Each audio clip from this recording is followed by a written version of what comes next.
to order the regular meeting of the Planning and Transportation Commission for July 13th, 2022. And would you please call the roll? Chair Lowing, Present? Vice Chair Suma, Present. Commissioner Chang, Present. Commissioner Heckman, Present. Commissioner Rekdal, Present. Commissioner Rupavar, Present. Commissioner Templeton, Currently absent. Okay, and just for the record, we have 5 in chambers and 1 remote hybrid.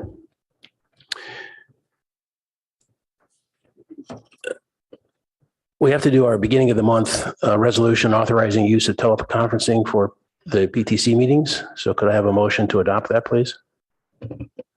Sure. I'd like to move that we adopt a resolution authorizing the use of teleconferencing for Planning and Transportation Commission meetings during the COVID-19 state of emergency. Second for someone? Second. Second from Commissioner Rekdal. All in favor? We want a roll call vote? yes, since we do have members of the commission online, we do have to take a roll call vote. Would you like me to start now? Turn up your mic. Okay. Commissioner Chang, Yes. Commissioner Heckman, Yes. Chair Lowing, Yes. Commissioner Rekdal, Yes. Vice Chair Suma, Yes. Commissioner Templeton is absent. The motion carries. Thank you. Okay. Excuse me, do we need to take public comment on the item? Did we take public comment? What's that? I didn't hear. Do we need to take public comment, even if there isn't any? Did we open that item for public comment? Yes, but we have to read that other resolution about how you can participate remotely. Right, I just want to make sure, we just have some attendees on the line. I don't imagine that they wanted to comment on item 1, Okay, sure. but I think we may need to We do just. have one raised hand. It was raised from earlier, so I'm not sure if it's for this item specifically. But we can Council call him and Yang ask. is on screen. We can ask him. Sure. Yeah, I was just going to advise that we should have the opportunity for public comment on that resolution before vote. Yeah. So if you have public comment on this item, you can raise your hand either on the Zoom app, the button that says raise your hand, or if you are calling in, I don't see any remote callers. I believe is it *6? I should know this at this point, to raise your hand and be called on. Okay, there are no comments, so can we just, We do have one raised hand from Aaron James. for this item? Well, we have to call him to find out. Aaron, if you could let us know if your hand raised is for this item or a different item. Yes, it is raised for this and also for oral communication. Okay, fine. Okay. So- I'm sorry, go ahead. Thank you very much. I was just going to say that I think it's really critical to keep the option of being able to participate remotely open. I know that I was very disappointed in Ken Dauber with the school board trying to close off remote discussion. There's lots of reasons that participation went way up, and it doesn't mean you're going to get a lot of aggressive outsiders coming in. And I don't know where Ken was coming through on that. I happen to like Ken, not so much his spouse, but that's another issue altogether. But anyway, I just am glad that we're doing that because it does up public participation and allows folks to come in and discuss critical things and be able to do it without spending gas and transportation times and lots of other issues. So thank you. Okay, thank you. Council, do we need to revote? Yes, I guess we should. Thank you. Okay. Ben, would you please call the roll?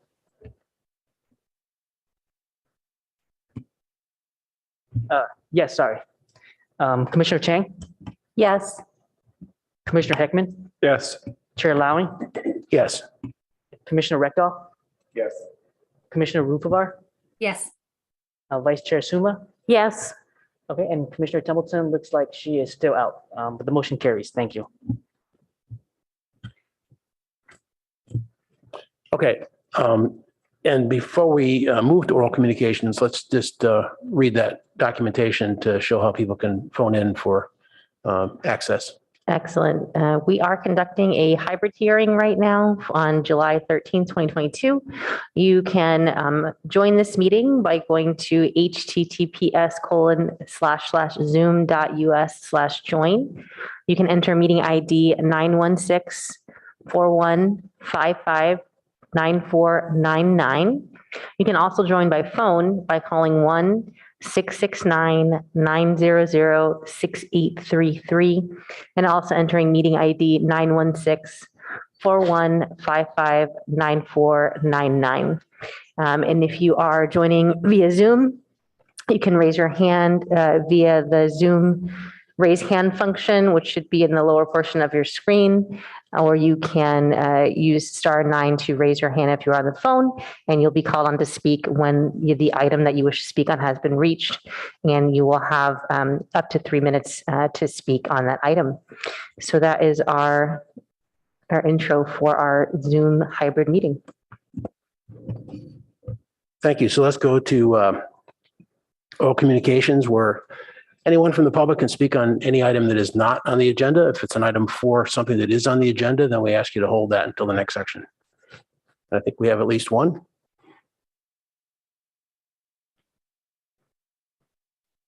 Vin, go ahead. Okay, so Chair, I was going to waste my time talking about my strong distaste or dislike for a member on the commission, in fact, a former chair, but I think that's a waste of time. So I'm going to try to be constructive instead. I started out, and I don't expect answers to any of these questions, but I want to let you know I'm not picking on you. I have done questions of city council members, judicial candidates, sheriff candidates. We're talking about going back 20 years now. I'll send you a piece or two on that just to show that I'm not playing here. But first of all, I don't expect the answers, but I'm going to be giving these to all the council members, and I'm going to develop more questions and hopefully more concisely. So the Dobbs case that ended, Supreme Court ended the federal right to abortion.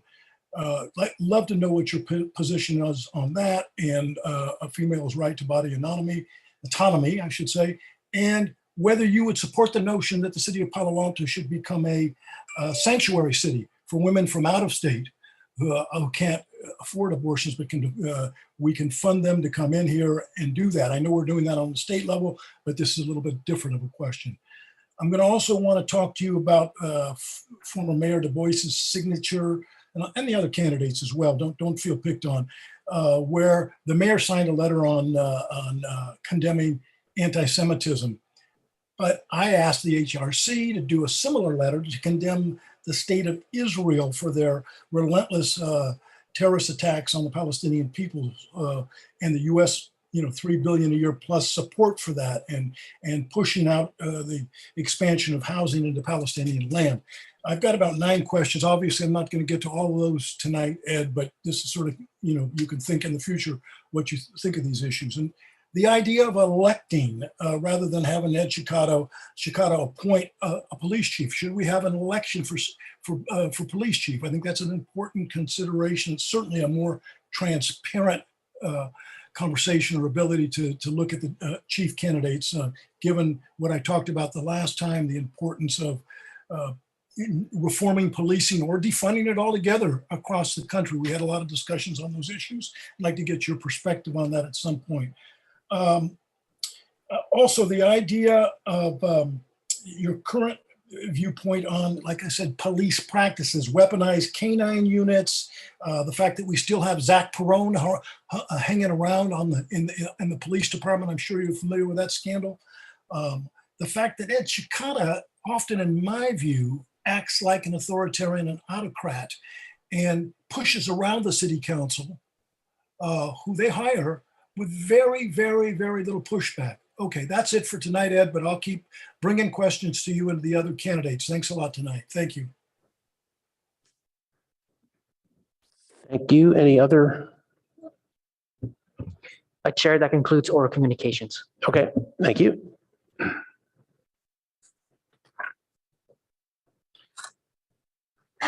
Okay, now we will go to the director's report with Assistant Director Tanner. And before you give that, I would like to just make a comment that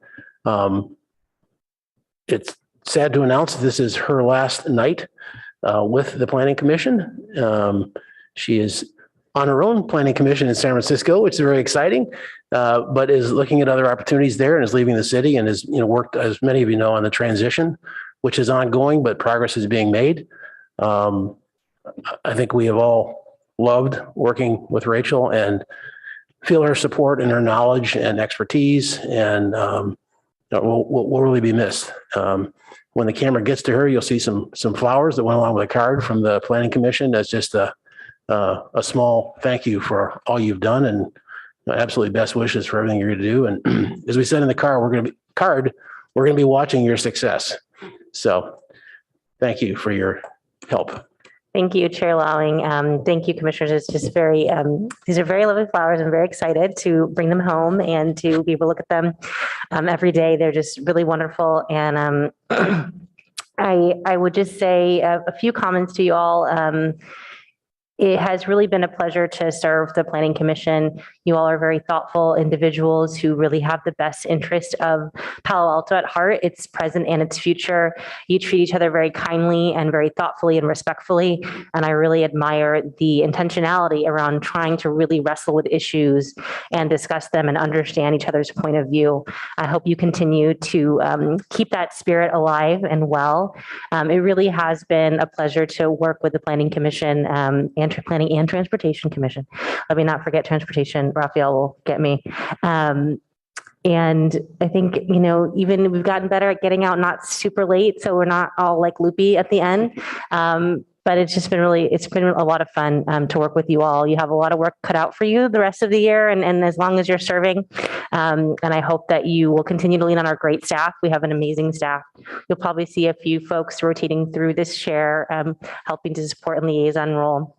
But they're really just excellent planning staff who are here to serve you, excellent Office of Transportation here to serve you and really be partners with you in working with the community and again, thinking about the future and the present of Palo Alto. So I'm excited for the next chapter of my life, but I'm really grateful for the time that I got to spend here in Palo Alto.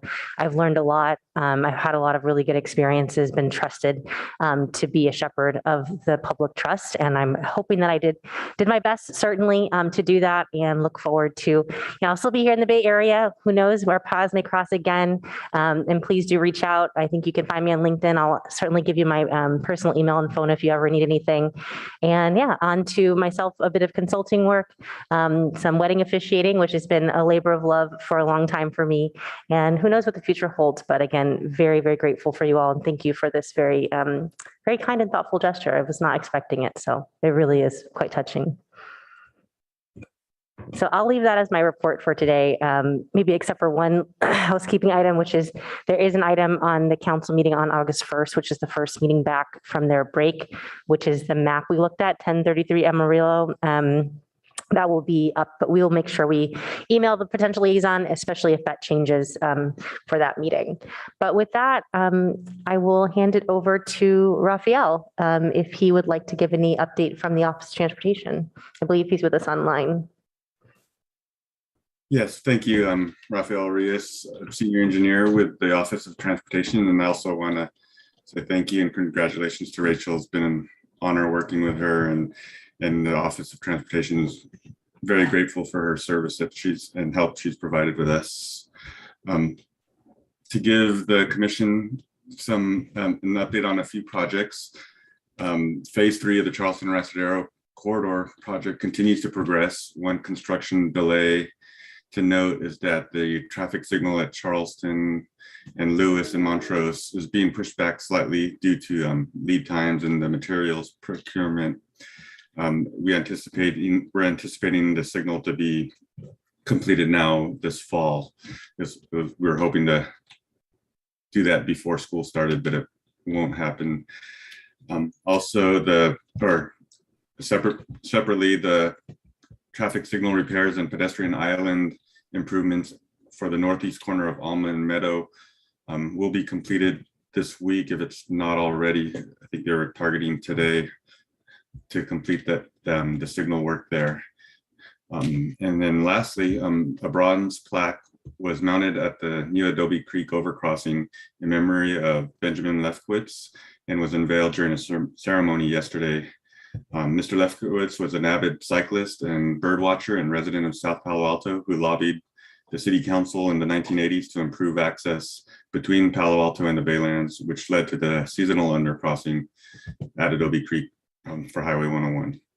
And that's it for updates from the Office of Transportation. Okay, I just want to comment while Raphael's on the line. We mentioned at the pre-meeting yesterday that we'd like the transportation group to find a time to have us get to that study session, which is listed as our number one priority, not necessarily number one of all the priorities, but item number one for anyone's reference in our annual work plan to investigate and take a look at some of the danger areas. So just encourage you to get that on our calendar when you can, understanding it needs a little bit of prep. Understood. Yes, and I did share that with my supervisors already, and we'll be discussing that and trying to come up with that strategy and to bring and prepare to bring it to this commission. So. Okay, great. Any questions of staff on the reports?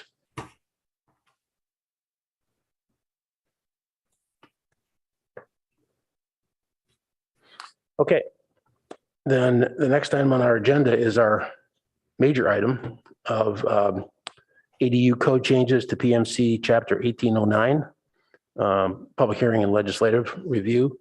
And I think we have a staff report from Garrett. We do. We do have Garrett Sauls, who is with us virtually. And I just want to also congratulate Mr. Sauls. He was recently promoted to a planner. He's been working diligently for the city of Palo Alto for a number of years. And I just want to say here in this forum, I have seen in my time here his growth and development, taking on increasingly more complex projects, including legislation, as well as his work as a current planner with active projects. And just very well-deserved promotion. And we're glad we're able to keep him here as part of our staff. So Mr. Sauls, I will turn it over to you. Thank you, Rachel. Can you all see my screen? Yeah, we can. Yes. Okay. So as Chair Lowing was identifying earlier, this topic of conversation, which is going to be taking up all of our time for tonight, is going to be about the ADU ordinance update, which has been kind of a long time coming, unfortunately. We had previous conversations last year around February and May, and since then, this item had been pushed off from a number of other priorities that the city, management wanted to focus some attention on those prior to returning to the PTC with this. So as an overview, what I'm going to be talking about is just what we've talked about so far, or just a recap of what we've talked about so far up until this point, reminding putting a refresher on the city council's direction from 2020 when the city updated its ADU ordinance, identifying information related to the HCD letter that the city received, as well as staff's response, and then talking about the specific areas of regulatory change that the PTC had directed staff to adopt, specifically related to proposed areas for change, corner lot incentives, affordable ADU incentives, and then other modifications that had not previously been discussed will be saved for the end. Additionally, we just also wanted to note it is a very substantial item. There's a lot of items to discuss. So staff is not seeking necessarily a recommendation today if it's not possible, and that we are looking to potentially have an additional meeting or continue the item to a second meeting if necessary. So to recap what's been discussed so far, in fall of 2020, the city updated its junior and accessory dwelling unit law ordinance to comply with state law changes that had come through at the beginning of the year. Both council at that time had directed the PTC to continue refining that ordinance and look at establishing a potential program for affordable ADUs. In March and May of last year in 2020, we had discussed those items, and tonight we're going to be looking at the specific language proposed in the ordinance based on the direction that the PTC had provided. Our ideal hope is that either next month or in September, we'd be able to return back to the PTC if necessary to provide any refined language in the ordinance, and then this fall or winter to proceed to the city council with the draft ordinance. As a refresher on the city council direction, back in October of 2020, at that time, staff had received a letter, which is one of the attachments of the staff report from the Palo Alto Task Force, which was a group of local designers who had come together to comment on the staff report and draft ordinance from 2020, as well as address other areas that they felt the city's ordinance could be expanded to support ADU development. At that time, council had directed staff to continue working with those professionals as well as the PTC to look at creating an affordable deed restriction process, affordable ADU process, and also look at potential other policy changes to the ordinance. At the end of last year, on December 23rd, staff received a letter from HCD, which identified 12 items within the city's code that they felt conflicted with state law. That's attachment E to the staff report. On February 3rd, staff met with the HCD staff and discussed those issues, and then responded in writing on February 4th of 2020, which is attachment F to the staff report. Since then, staff has been intermittently reaching out to the HCD staff member contact that we've had most communication with to try to understand when we might receive a response, but we haven't been given a timeline to expect any sort of response by. With that in mind, there were a number of items which are track changed and made more obvious in the staff report and the draft ordinance that specifically looked to address the some of the comments that the HCD provided to staff in its ordinance. However, there were some additional items that staff felt that there were strong points the city had to be able to push back on, where the state was trying to say the city didn't have any sort of authority. And to some extent, depending on when staff may receive any response from HCD, there may be a need to return back to the PTC and discuss those potential changes with them as well. The proposed areas for regulatory change, of which we discussed previously, we're talking about basements, potentially allowing basements underneath ADUs within the setbacks for the property, looking at location standards for noise producing equipment. Previously, the new standards, the standards have been reduced to allow for noise producing equipment to be have a setback of 4 feet from a property line. PTC had identified a support for reducing that further. An additional item was related to how an attached garage to an ADU may be counted towards that structure's size.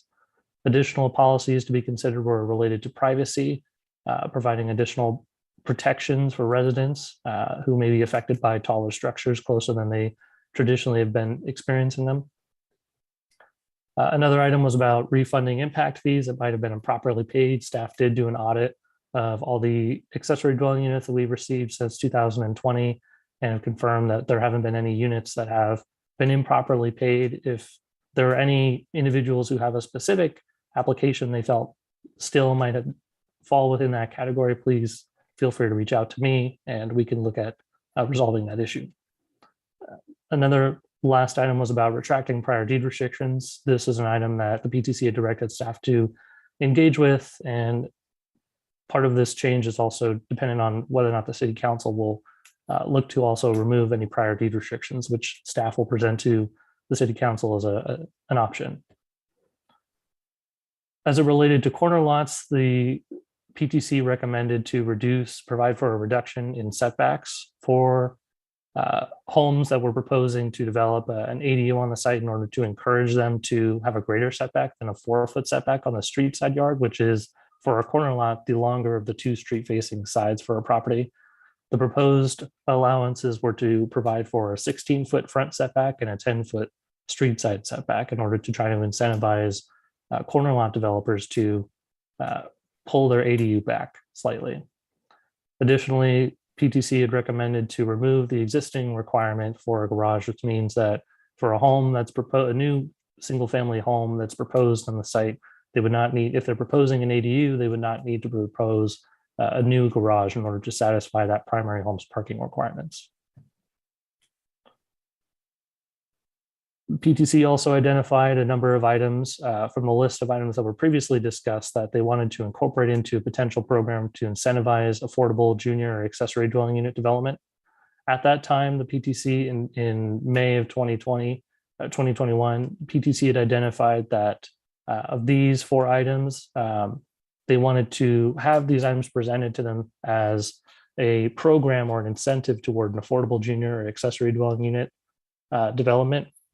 And then they would vote on whether or not they felt that these policies should be incorporated into an incentive program, which is represented in the draft ordinance as 18.09.060, or to vote instead to allow these policies to be applicable to all units, regardless of whether or not they are meeting any sort of affordability category. Those 4 policies were to allow for a reconstruction or expansion of non-conforming walls. It was to remove, again, the existing garage requirement for all units that meet these these affordable area median income ratios, exempting these types of affordable units from all impact fees as well as plan review fees. And the last discussion point in the staff report talks about an item that wasn't necessarily fully confirmed at the previous PTC meeting, which was to say that a discussion related to the length of affordability for these units. Lastly, some additional items that staff has recognized were necessary to be able to be changed or were objectives that the staff were looking to have modified in the ordinance, in the city's ordinance that was not previously discussed, were specifically related to what applicable review process represented a new home that was proposing maybe just a primary home, a second unit, and a tertiary unit, primary ADU and a JDU, to identify and clarify that process does not require any sort of architectural review, where in other sections of our code in 1812 that does come up and does specifically say that is a requirement. It also identified, staff is also looking to have some clarification on how floor area should be calculated for attached junior or accessory dwelling units, to add some additional clarification about where or what policies are applicable to anyone who might seek to reconstruct a accessory building in order to convert it into an accessory dwelling unit. And if it's relocated on the site, what sort of standards apply. Clarification on allowing junior ADUs to be incorporated into a proposed design for a building, not necessarily just a conversion of existing space, as well as where the location for the sanitation facilities for those structures need to be located if they are not provided within the junior accessory dwelling unit. How gross floor area should be calculated, given that the city has very specific thresholds of when certain fees are charged based on state law, as well as how much floor area is allowed or lot coverage is allowed on a site. Staff felt it was important to be able to have more clear language in the ordinance, in the city's ordinance, to be able to point to for applicants to say and demonstrate how floor area or lot coverage should be calculated on a site. Another item is about clarifying when an accessory building is not, or when an accessory building that might be 120 square feet but incorporates an attached patio or porch does not, if that area exceeds 120 square feet, it does not become floor area. And lastly, it was about allowed accessory structure fixtures. Staff has noticed an increase in certain types of plumbing fixtures and other elements added into accessory buildings, which for the purpose of, again, being clear to applicants what is allowed or what is not allowed within accessory buildings, staff is seeking input on this language as proposed in the ordinance, as well as trying to provide for additional protection in the event that staff receives complaints about non-permitted second units or non-permitted structures, how those can at times create safety hazards when certain aspects are incorporated, certain fixtures or other aspects are incorporated into them that are not permitted and not designed appropriately, can cause some issues. And lastly, is just about some minor text-based edits to kind of do some code cleanup that was missed in the last ordinance update. The staff's recommendation at the moment is to receive feedback on the draft ordinance and any recommendations on proposed changes. And based on any feedback and a recommendation, staff would be returning to the PTC or going to the city council with continued modifications to the draft ordinance. And that concludes my presentation. Thank you. Thank you, Garrett. Do commissioners have any questions to address to staff before we go to public comment and then discussion?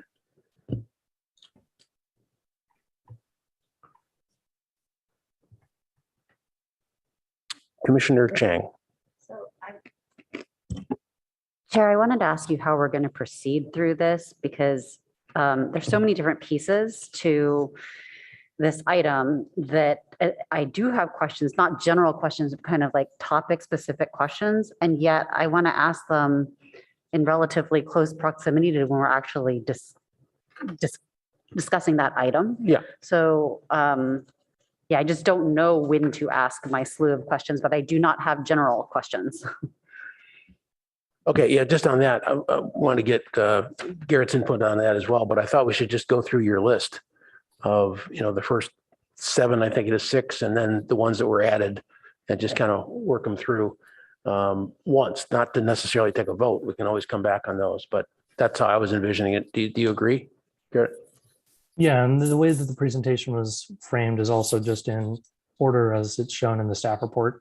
Yeah. But like we had noticed, like I mentioned before, we don't have a set deadline that we're trying to target to get to the city council. So if there's a need to continue certain discussions to another day, we certainly can. He also mentioned in the pre-meeting that this is not something that staff feels is chipped in stone and they want to argue with us about. This is a proposal that, we should all consider together and make any suggestions that we want. So. That's correct. Okay, if there's no other commissioner questions, can we go to public comment? Okay, our first speaker, and looks like our only speaker for now, is Randy. Good evening, Randy Pop, resident architect, part of the ADU task force. First, I just want to note a quick thank you to Rachel for her good work and for sharing all of her skill with us. I wish her the best of luck as she moves beyond Palo Alto. So I do greatly appreciate this work is back in front of you, and I'm hoping you can provide some specific direction so this can be resolved tonight. Many of my clients have been anxiously waiting for the result of these discussions, and we're all looking forward to a resolution, whatever that may be. Looming over all of this is the anticipation of HCD's response, but for now, we just need to make some decisions and move on. Please do provide direction where you can and only continue an element of this if you are truly unable to resolve tonight. It's been far too long in most of this, and I'm sure I speak for many when I ask you not to push it further. I only received notice of this meeting Monday at 1, so I really have not had time to review properly or get clarification on some of the new language staffs promote or a full second level. Every ADU can be 16 feet above the level of existing finished grade.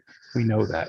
Allowing for either full or partial subterranean construction will, in almost every instance, lower the height of the upper floor level.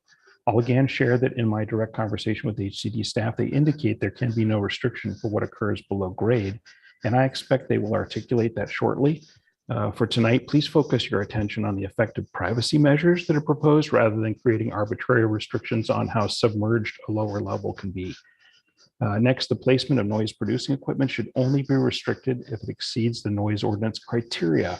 We don't need a second level of restrictions when the rules already state how loud equipment can be at the property line, whether it be 9 inches, which is the smallest clearance I know of for any piece of equipment, or 4 feet or 10 feet, the noise it generates can't exceed the decibel level measured at the property line.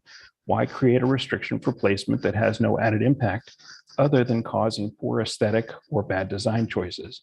Please be logical and remove this requirement. Doors between ADUs and garages, they just should not be restricted.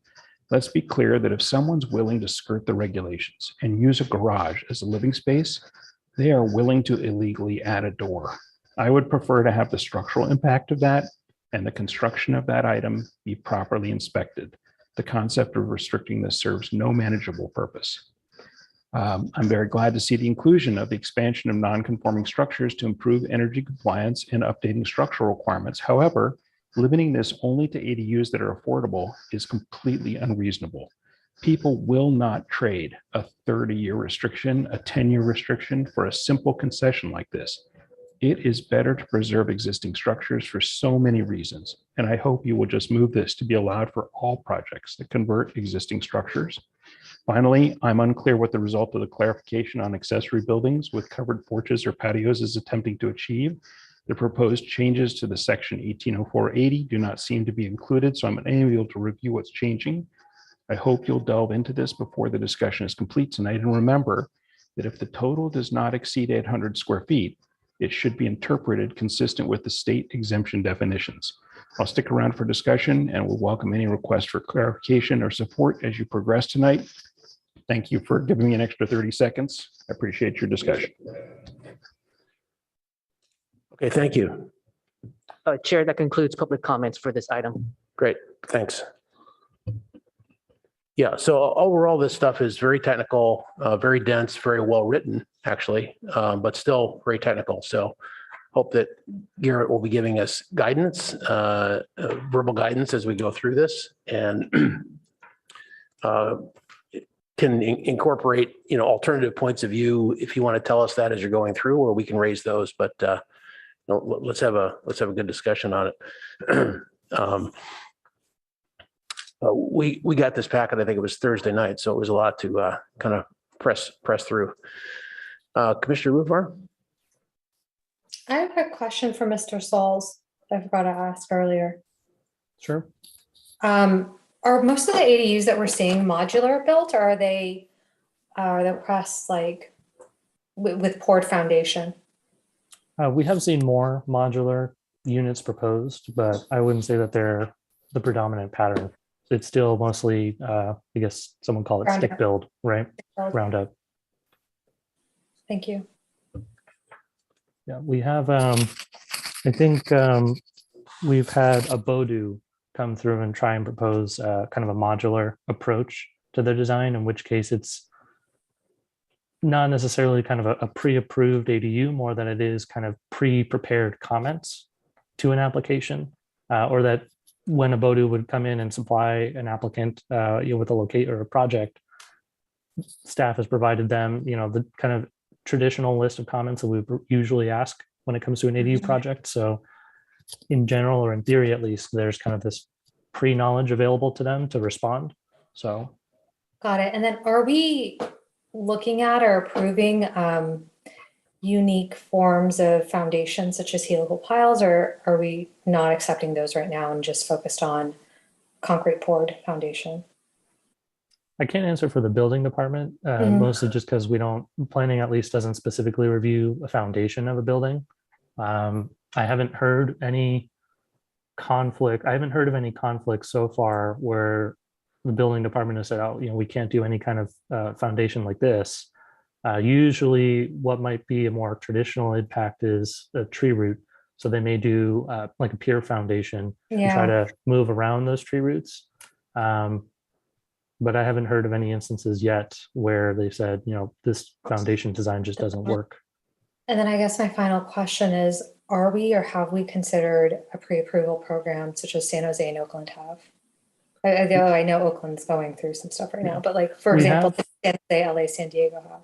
We did initially have some funding. I think it was from an SB2 funding, and Rachel, you could probably clarify. I think that ended up getting put towards some other aspects of the housing element. That's correct. But I have also heard that San Jose hasn't, or at least their staff, over emails that I've seen, have communicated that their pre-approved designs haven't quite taken off, I think, as they were hoping it might have. Interesting. And then what is our turnaround time right now, given now that we're out of the pandemic, for approving ADUs? Like, how fast is the city doing it?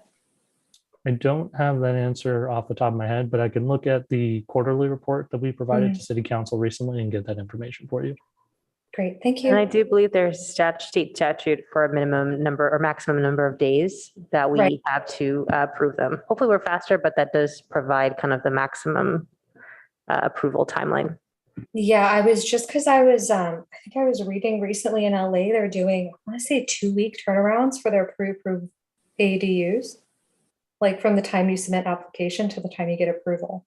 And I was wondering if we're like closer to those more aggressive cities like LA and San Jose, or are we on the like 3-4 months back?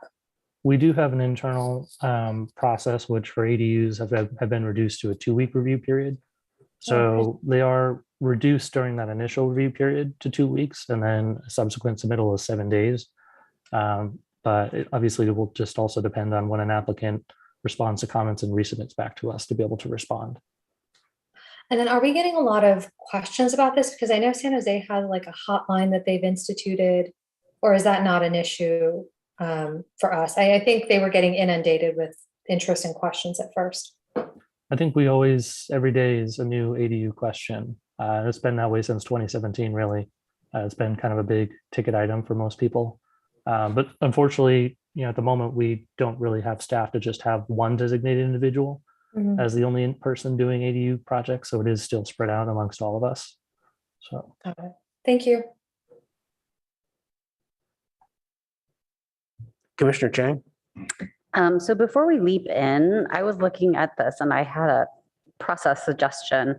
So if we're going to step through everything, I was wondering if it might make sense to go through, like if you look at packet pages 14 and 15, if we go through A through E in that order, except that we skip item D, incentives for affordable ADUs, and move that to the end, just because I feel like the affordable ADUs discussion, at least my recollection of our prior discussion that we had last year, it's pretty sticky.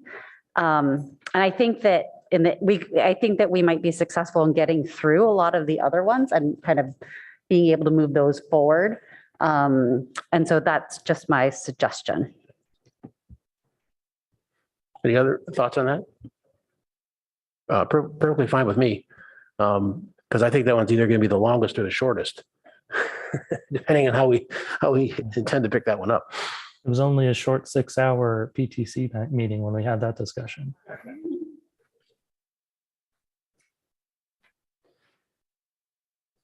Okay, so then we would be starting basically on page 16, I think, with the text for basements, and the idea is to discuss each one of these.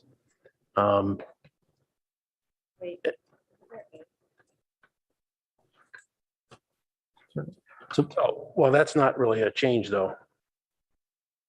But that's fine. If you want staff to speak to the HCD letter, we can have them do that. It was in the packet, but if you'd like to have more of a discussion. Well, I think it's in the ordinance changes. So I just think that we should officially sign off on it. What would you like to say, Garrett, about the staff response to HCD? Yeah, so I thought it was a pretty productive conversation that we had in February about their language. Some of the items, I think, as you'll probably know in the draft ordinance, that there may be some more, the language changes are more clarifications.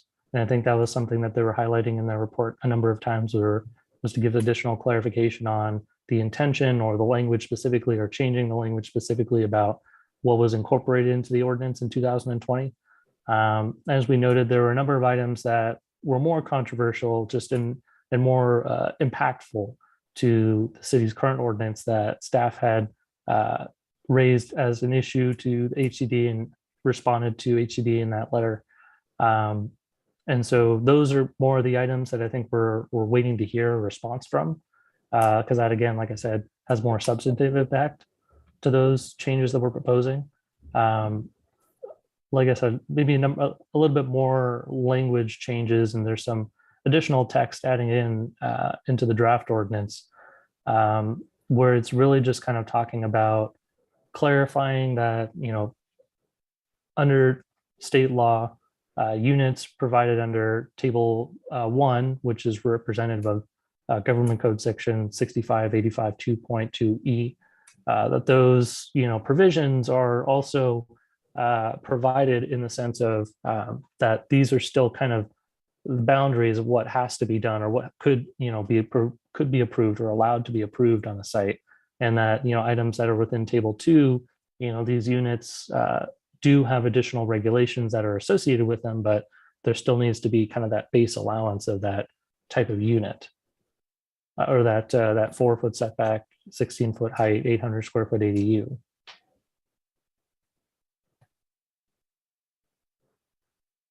Go ahead, Commissioner Chang, if you had follow-up questions. No, so I didn't have a question. I just wanted to say that I support staff's recommendation to proceed with the ordinance update with the small changes, and then wait to adjust any proposals based on, since we haven't heard back from HCD, so to wait for the rest of them. And so I support the staff recommendation. Okay. I'm seeing nods on the dais here. No other comments on that? Okay. Then let's move on to basements. Thank you.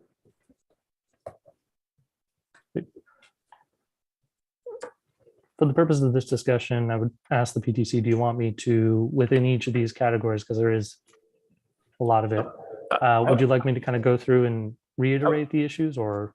My answer would be no, but I want to ask my colleagues, which is that, we've read it and they're here and we've seen it 2 or 3 times. So I think it's at the point of asking questions or raising objections.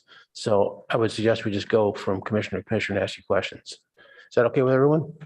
Then Commissioner Heckman is up.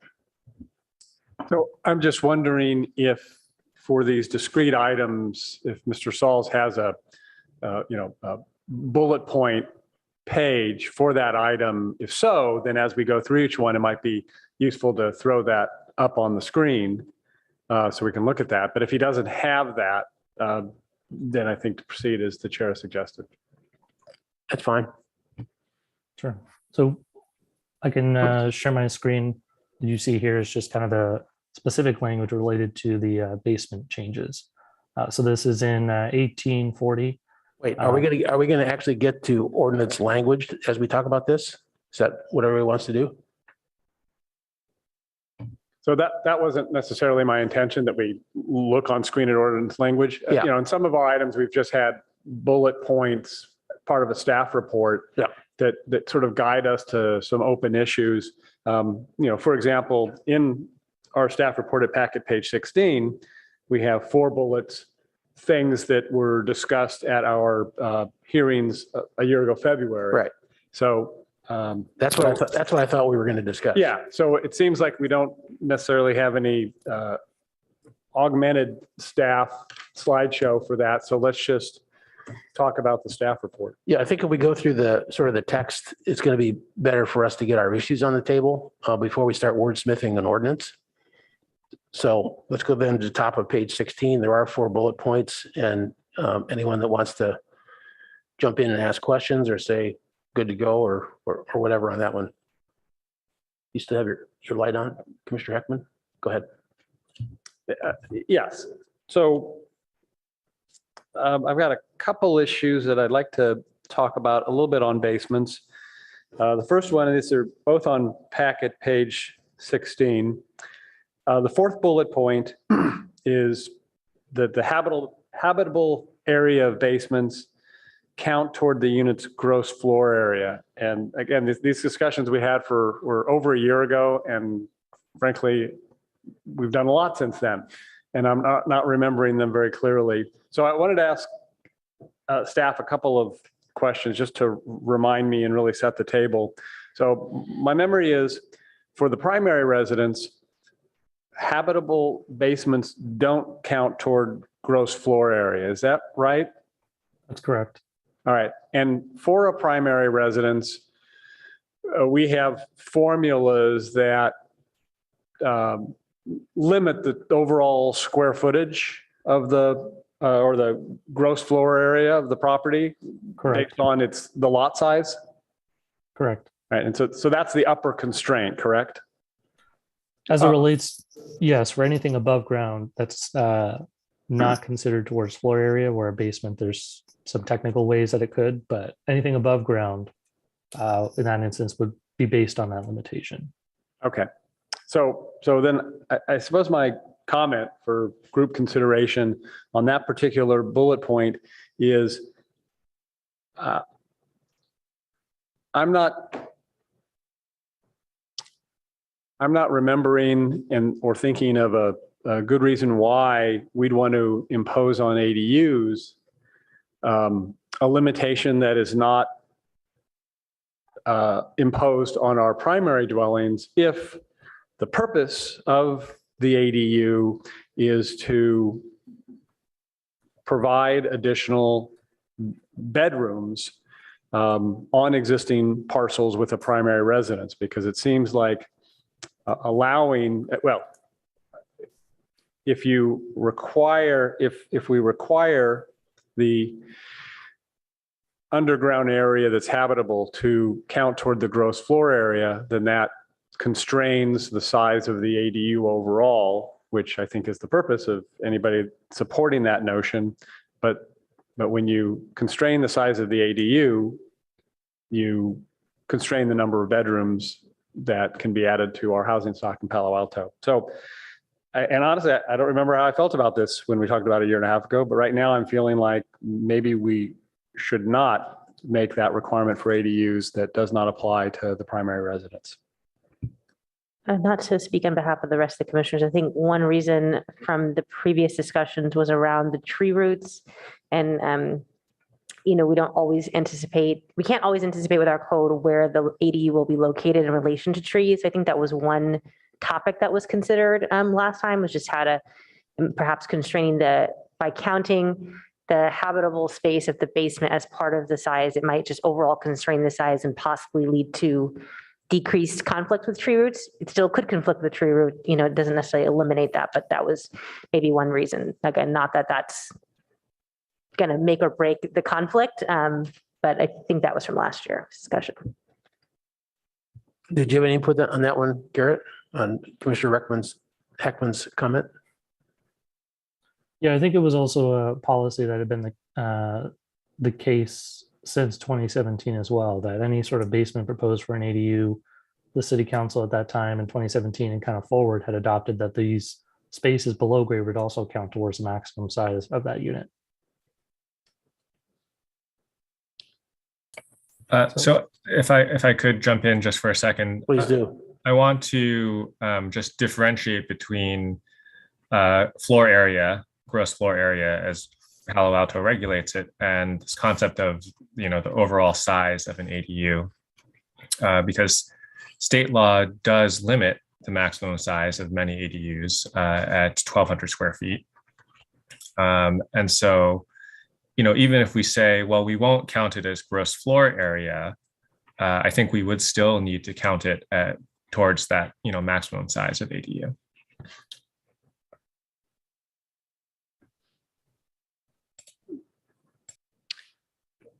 Commissioner Rupavar?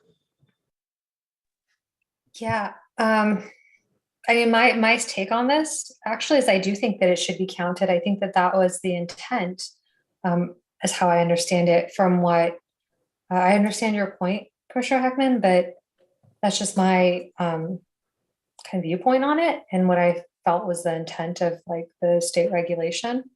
And then I had another question for Commissioner Sauls. To the extent that anything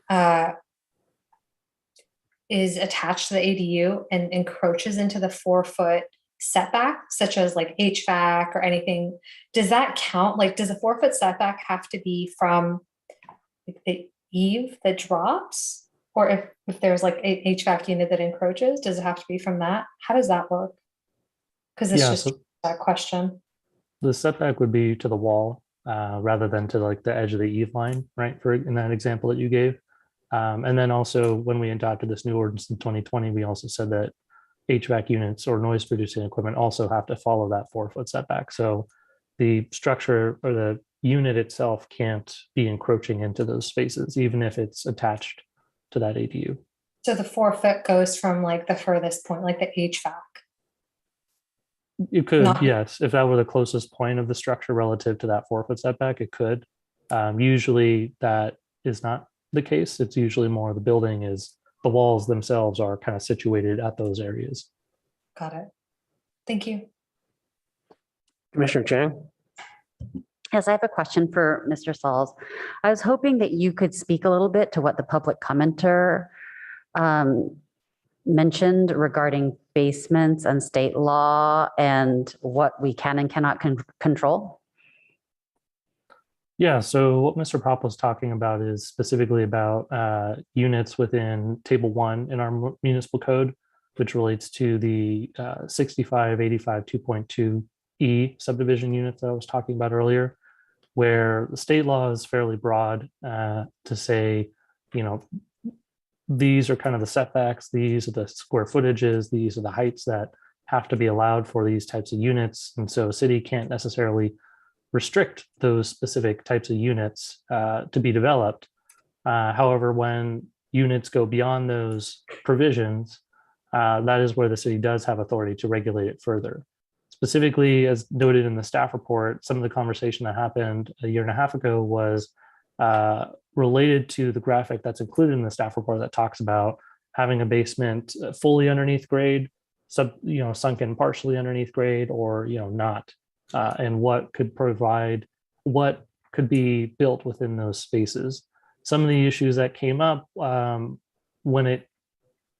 some of the issues that were initially highlighted during the adoption of the ordinance were concerns related to privacy and second floor spaces or second floor equivalent loft type spaces, how the city is able to try and provide additional protections for those. And where we do have authority to regulate it, staff had identified in the previous reports as well as re-emphasized in this one that requiring basements to be fully below grade does provide at least the ability to say, how much space is built above grade. If it's up to 16 feet in general, you can really only achieve a loft within that space rather than a full floor level. And so the difference of having a loft versus a full floor level is that people don't necessarily occupy the loft in the same way that they might occupy an entire second floor. So to some extent, that would provide some additional protection and privacy to limit how often or how long people may be spending their time up in those spaces through a bit of that restriction, where a partially sunken space will effectively provide for that two-story area, which again is the kind of the center image in the staff report. Thank you. That really helps in terms of clarifying that then we're talking about a restriction that would apply to ADUs that fall within table 2. Correct. And so it's still within our purview to restrict those. And I guess then based on what you've said, I was leaning towards that leftmost diagram on packet page 16, where we do require the full basement to be underground in order to protect the privacy. So that's kind of where I'm leaning on that issue.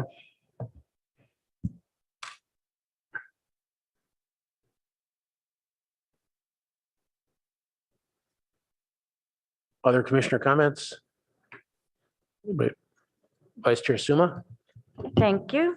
I had a question about bullet 3. It mentions that a new basement must not negatively impact tree roots on adjacent lots. But it also, I think it's implied that it also can't hurt protected trees on its own lot, right? That just didn't need to be there. Okay. And then with regards to the basements, are we currently allowing basements under ADUs, or we haven't until we make this decision? Okay. For table 2 units, we do not currently permit basements. Okay. So I'm not a big fan of basements because of groundwater issues and having more and more basements, but it seems to me that if other people can build basements, why can't the ADU have a basement for fairness? And I'm very concerned about tree protection, but I think our new tree ordinance will cover that. I think it is appropriate to count basements as floor area for ADUs, only because they are limited in size by state law. And so it makes sense to me. I think it's, given that other people can build buildings in residential neighborhoods with full basements, I think it's only fair that we do it here. But I do, the more we disrupt what's going on underground, it's not, there are impacts, but out of fairness, I guess that's kind of where I'm leaning. And I don't see why we shouldn't allow a full level underground like everybody else gets. So given that I'm not really happy about more and more things underground disrupting groundwater and stuff, but that it only seems fair, I guess that's kind of where I fall out on this. In the first round, I'll make a couple quick comments. I just wanted to confirm in bullet point 1, let's see. We don't want it in the 4-foot ADU, JADU setback. Is that for like physical reasons? Oh, like groundwater and things like that? And that's existing right now. I mean, Yeah, the 4-foot setback was to mirror the setback for the second unit. okay. And then I left my very, very large plan reading magnifying glass at home. So could you tell me on attachment C, page 16 on the left side, what is it still 16 feet? It looks like it's still 16 feet from grade to the top of the building, right? Yeah, in the on the left-hand image where you're talking about the level 1 above grade level 1 basement, is that the one you're talking about? Yeah. The above grade showed in that example is 10 feet 7 inches. The leftmost image. Okay. And then Okay. the other two, the middle. The and other two are right side. 16. I wrote that down. That's great. Correct. Okay. All right. And you're saying that you basically are recommending the one on the left for privacy, and you don't see any downsides to that. Yeah, I think the conversations that happened last year were talking partially about basements and then also about privacy. And so we wanted to make certain that if the PTC wants to, for these table 2 units, ensure that second floor levels at a 4-foot setback are maybe prevented more often than not, then requiring something to be fully below ground would be a way to achieve that, rather than saying the basements can occur in a kind of sunken or partially below ground condition like it's shown in the center image. Yeah, that's what I thought. I just wanted to confirm that you were signing off on that. Any other Commissioner Rectal for first round of comments? Yeah. Why are we making the restriction of habitable basements as opposed to just all basements for this final bullet? Let's see. What was that question again? Get close to the mic. Yeah, sorry. The mask is complicating things. Why are we distinguishing between habitable basements and just all basements on that last bullet? Yeah. So you're talking more like maybe a unfinished crawl space or something, like a storage basement? Is that what you mean? Well, I mean, why did we make that distinction? Was there a specific reason, or is it just you were making that distinction between a crawl space and a fully finished basement? Yeah. Well, currently, again, for these table 2 units, no sort of below grade construction would be permitted to occur. Habitable is what we would assume, or creating a habitable space is what we would assume people would be doing if they're building underneath, rather than trying to store equipment or any other sort of aspect towards the unit. So I think additionally, we wanted to just identify, what is kind of the expected height for the habitable space as well, so that wasn't lost. Okay, so if we have a basement in a house right now, you have certain fire escape rules that have to be followed. Would those rules still apply to ADUs? Yes, and that's also identified in the draft ordinance that the light wells or any sort of below grade patio would also need to follow the 4-foot setback. Okay, and how about if that basement in the ADU is not habitable?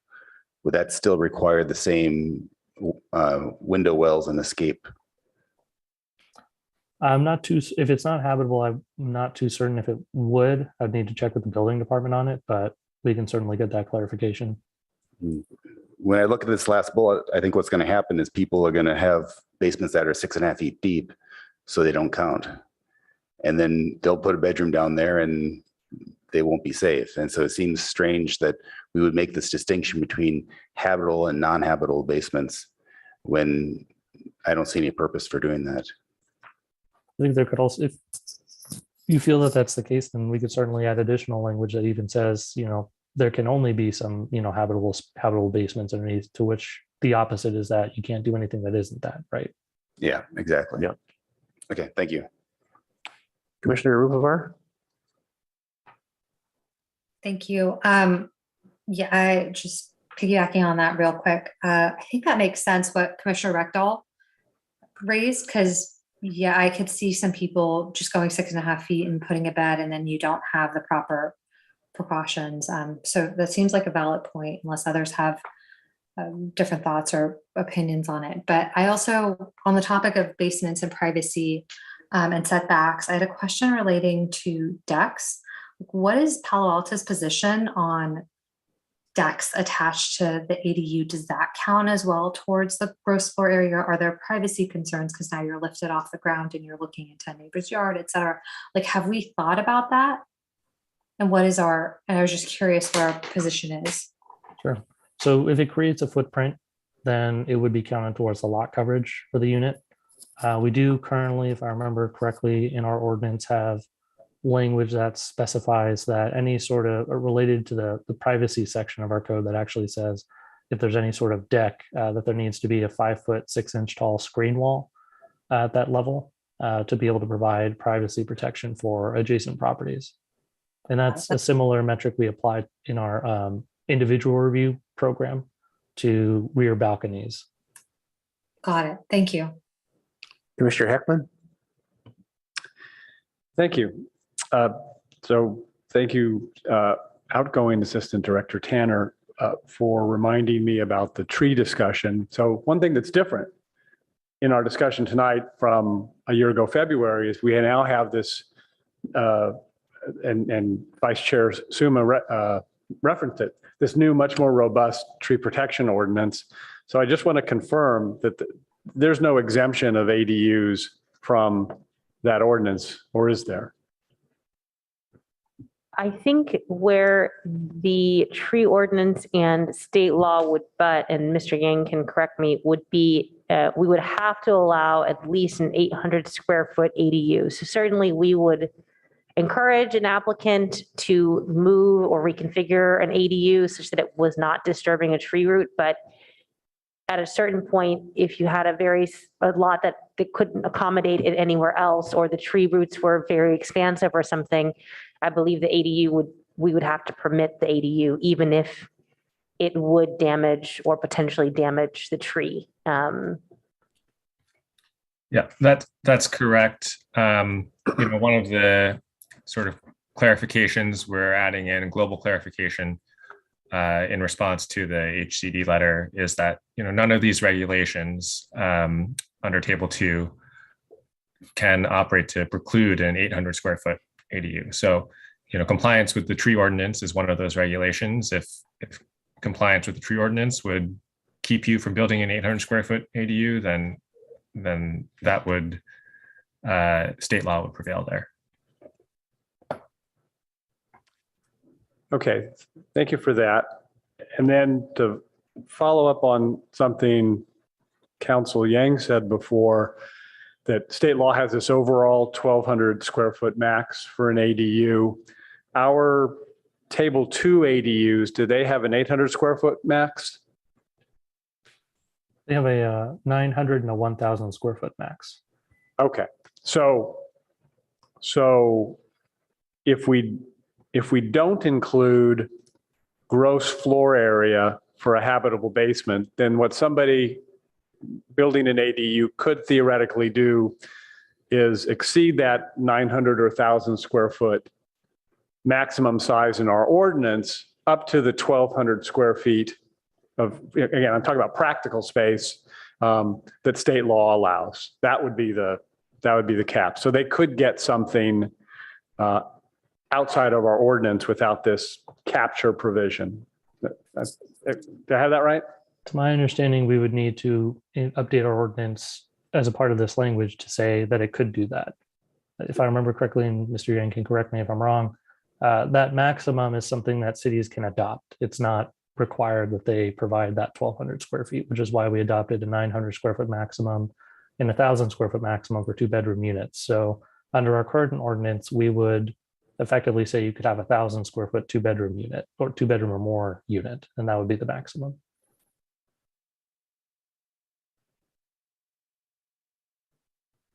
Okay. Mr. Yang? So I think I understood your question, Commissioner, to be, if we said that basements don't count towards gross floor area, then someone, but if we consider our 1,000 square foot maximum or a 900 square foot maximum to be based on gross floor area, then there would be some room there, as you described. But if that is our intention to allow that, I think we should be very clear about that in the ordinance language. Okay, I may have been thinking about it the other way. If somebody comes in with a proposal for 1,000 square feet above ground, that counts. They are maxing what our ordinance allows. And I think that if in addition to that, they have 200 square feet below ground, if we're not counting that, then they are effectively getting 1,200 feet of habitable space when the intention of our ordinance is to limit them to 1,000, in which case we want to do as this bullet says, and as we discussed a year and a half ago, include the gross floor area to stop people from exceeding the functional habitable square footage. Okay, that was really helpful. And then I just had a couple of practical questions related to the basement. So if I'm understanding correctly, we currently don't allow basements for table 2 ADUs, right? Correct. But we have to allow them if requested for table 1 ADUs. Do I have that right? Correct. All right. And then have we been presented with applications for table 1 ADUs that included a basement? I have not seen any, no. Okay, so I was wondering if this might be a conceptual discussion we're having, because the cost of building a basement, of course, is dramatically higher typically, not even considering yet the environmental issues such as Vice Chair Suma raised. And with the chair's permission, what I'm curious about is whether there's an appetite for table 2 basements. And with your permission, I'd like to ask Mr. Pop, who's part of the ADU task force, if in talking to members of the public and potential clients, whether he's seen that appetite or not. I'm wondering how realistic this is of an issue for us. Yeah, why does that matter if we wanted to do this anyway? Or didn't? I'm wondering if we're spending a lot of time on something that is cost prohibitive, and so it doesn't matter. So For 1 or 2? Pardon me? For table 1 or 2? Well, we're talking about table 2 right now. It's Okay. prohibited. We're Okay. thinking about allowing it, and I'd like to know if there's a market and appetite for a table 2 type ADU with a basement. Okay, yeah. Unfortunately, I don't see Mr. Pop in the attendees list. He dropped out. All right. If he is listening, he can call back in and we can let you all know, but I'm not seeing him there. All right, then let's move on. Okay. Was that your last point? I think I would just say we have been approached by some members of that group to have below grade ADU or portions of the ADU below grade. I think at least, this again, been some time. So I think that there was certainly an appetite for partially below grade. I think if you're looking at page 16, kind of the middle and the more rightmost option, again, that would allow for, and part of what I understand in the rationale is that then there could be 2 full floors, which could be good or could be not good, depending on your perspective about 2-story buildings. Okay, so let's review process. We can either just kind of conclude this and move on to the second one, or we can see if we have agreements and want to say, for tonight it's in. Any preference on that? Commissioner Chang? Yeah, I think that if we can get agreement and just be done with it, that would be great. We can do that, and if we can't, then we can do a parking lot. Yes, I like that idea. So what I heard is that one change would be requiring basements to be habitable in 7 feet, or words to that effect, that seem to get some nods. Any other comments on that? Commissioner Heckman? Well, I guess the concern I have about taking this approach is is we're looking at the text of the staff report, but staff has also provided us with a draft ordinance that has some changes in it. And for some of these items, they've kind of built a change in. And on some of those items, I've submitted comments that I think all the other commissioners have seen. I don't remember if there's one on the basements, but I'm wondering. Well, it seems like what we decide on there still has to be put into the words. So if we've changed anything with this, then it has to be changed in the ordinance. Okay, but we haven't looked at the whatever language of the ordinance might already be there in the staff additions to see if they've already, for example, included that all habitable basements shall count toward the unit's gross floor area and have defined habitable basement as 7 feet. So I'm just a little nervous about kind of approving concepts and not touching the ordinance language if there is ordinance language. Right. I mean, if we get through all of this tonight, then we have to go back and get through the whole ordinance itself. Okay. And then make a recommendation. So there's not going to be a vote here that can't be amended when we get to the ordinance if we think that they're out of sync. Okay, so then your concept at this point, if we can develop some consensus, is to have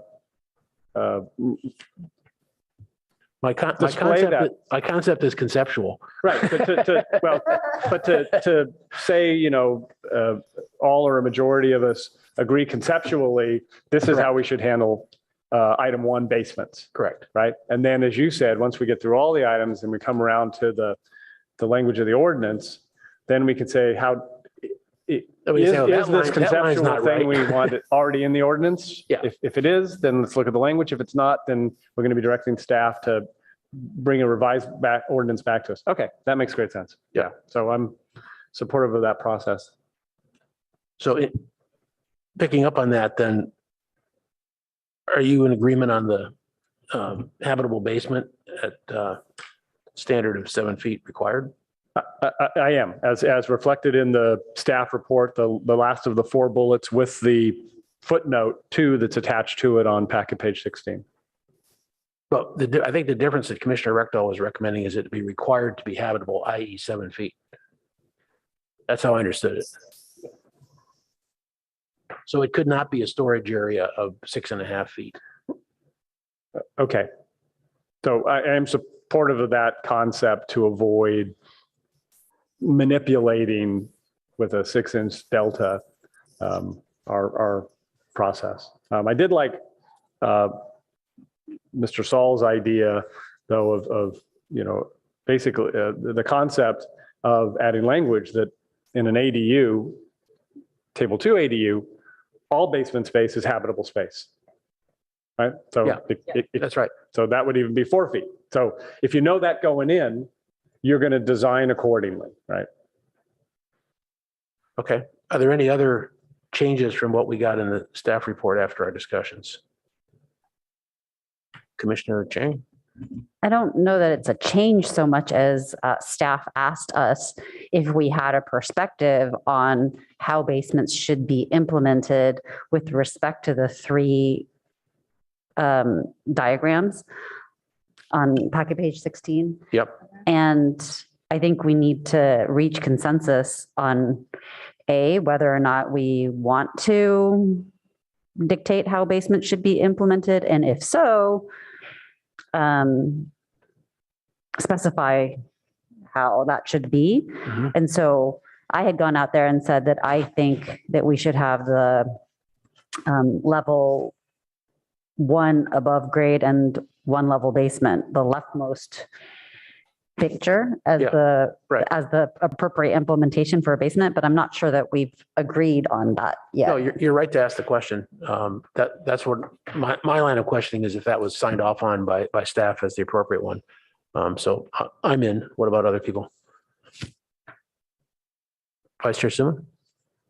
So after hearing our council's advice on, with regards to tree protection, whatever it is, I'm less happy about basements, because if there's going to be this workaround saying we can't put, we have to be able to put a ADU someplace on the property. And if we can't find a place that's not in a conflict with the property's own trees or the neighbor's trees, they get to do it. So that makes me a lot less happy about basements than I was before I heard that explanation. So particularly next door neighbor's trees, but I mean, we don't prohibit basements. Well, we do prohibit basements if they come into conflict with protected trees. Yeah. So, and we can't do that with an ADU if the state says you have to find a place on the property. So, Do you have to find a place on the property for a basement ADU or just for an ADU? So I think at this point, and again, I would welcome Garrett if you have examples, and because I think it's good to think about scenarios because eventually the scenario will come before us. I can almost guarantee at some point in the ADU program's future. So I'm not sure if this is a frequent problem, but again, under the table 1, the state mandated you have to allow this on a property.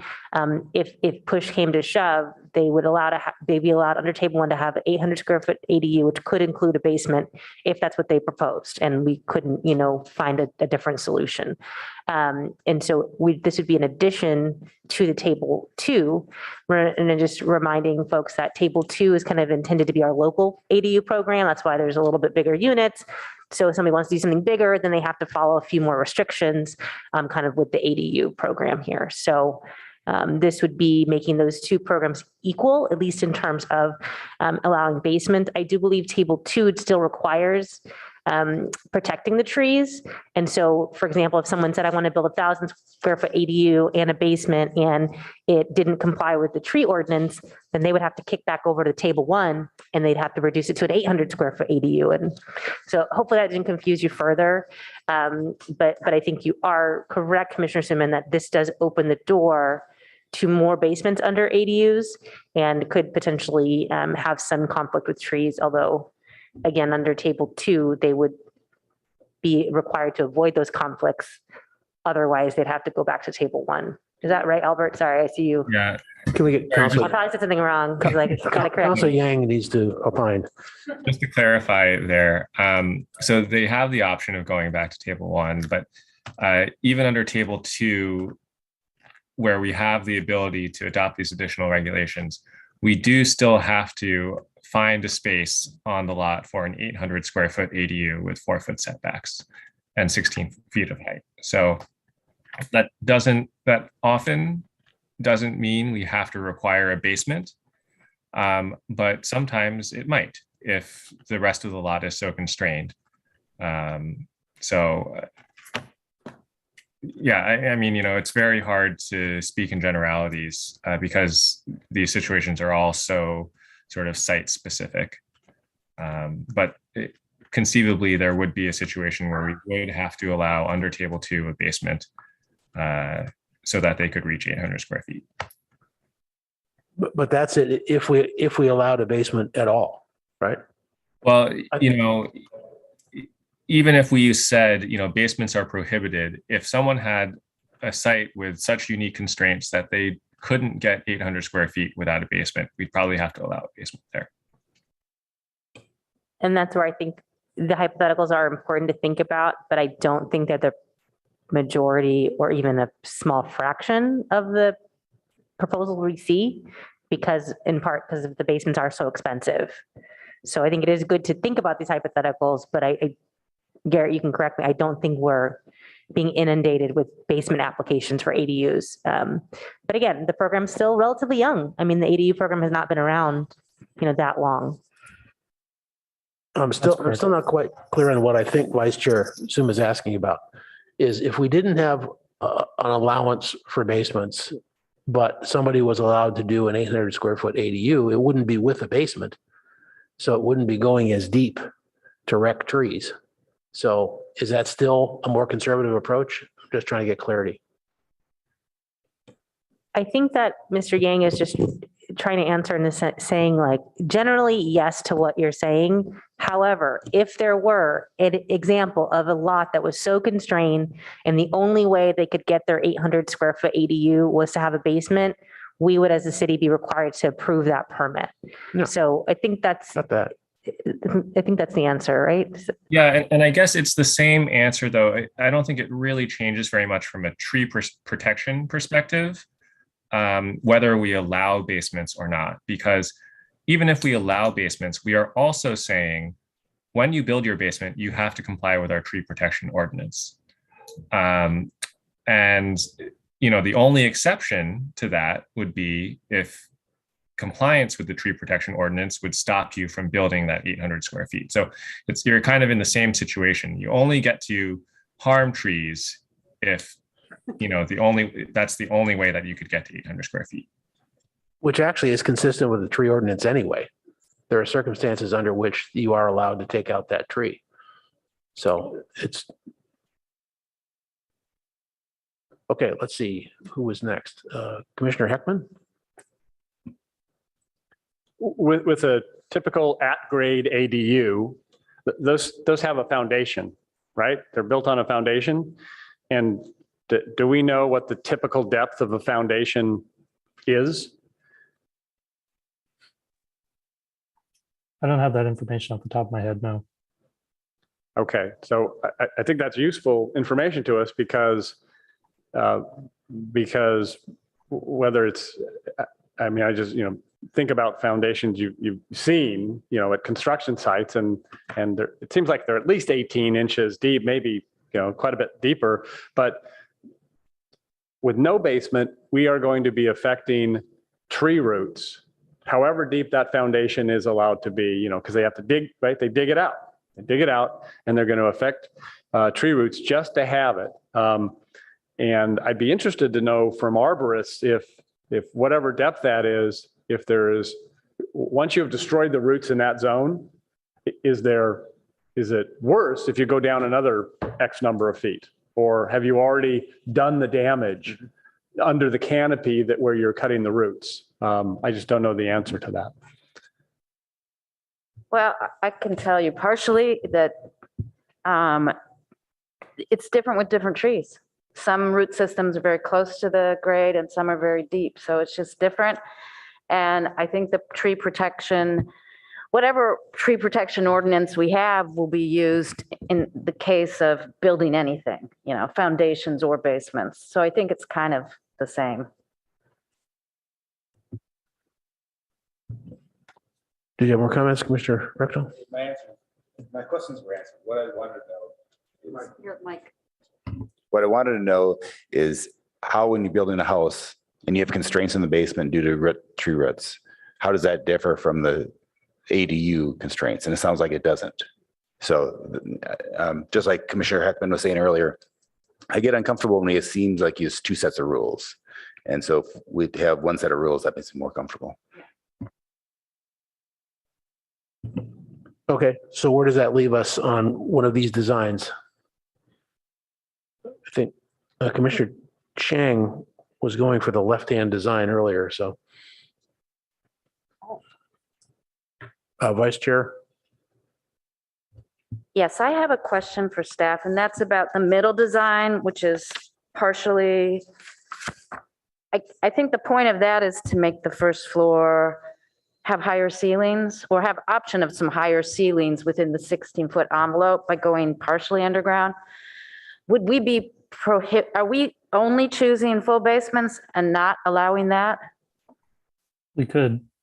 That was part of the conversation. That was, I think, part of the issue that Commissioner Chang had raised, that staff was looking for direction from the PTC to either blank kind of carte blanche, say basements of any configuration can work or be allowed, or we would be more specifically focused to say it has to be, if you do build a basement, it has to be below grade. It cannot be partially sunken, or any sort of below grade improvement has to be fully below grade, not partially sunken.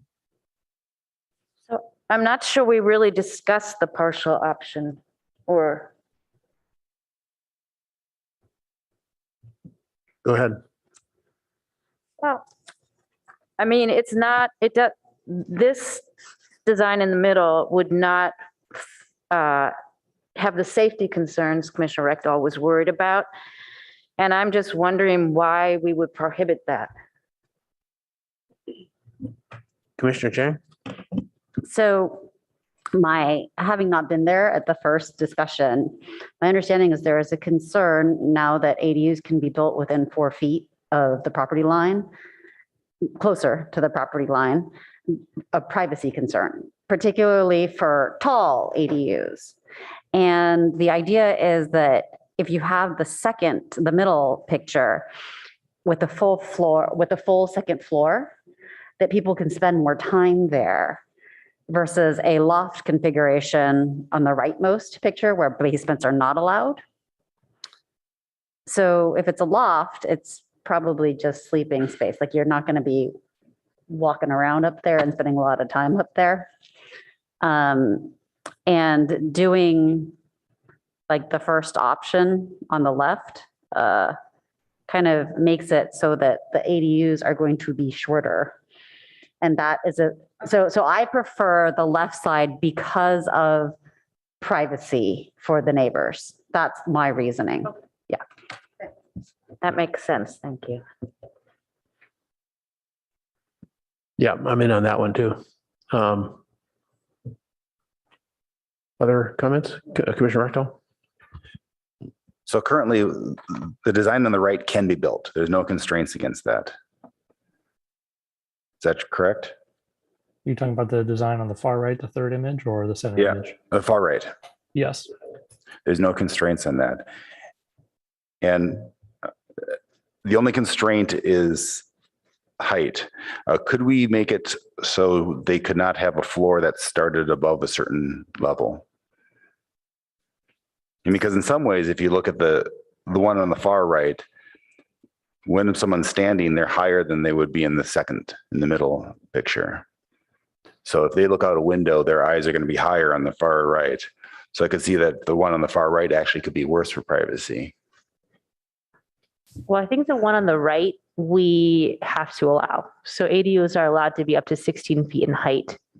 And so that's, I think, just trying to show they'd have to have a 7-foot ceiling height, which one can do. It's not a typical ceiling height, but it is minimum required. And so I don't know that we have a choice around the most right option.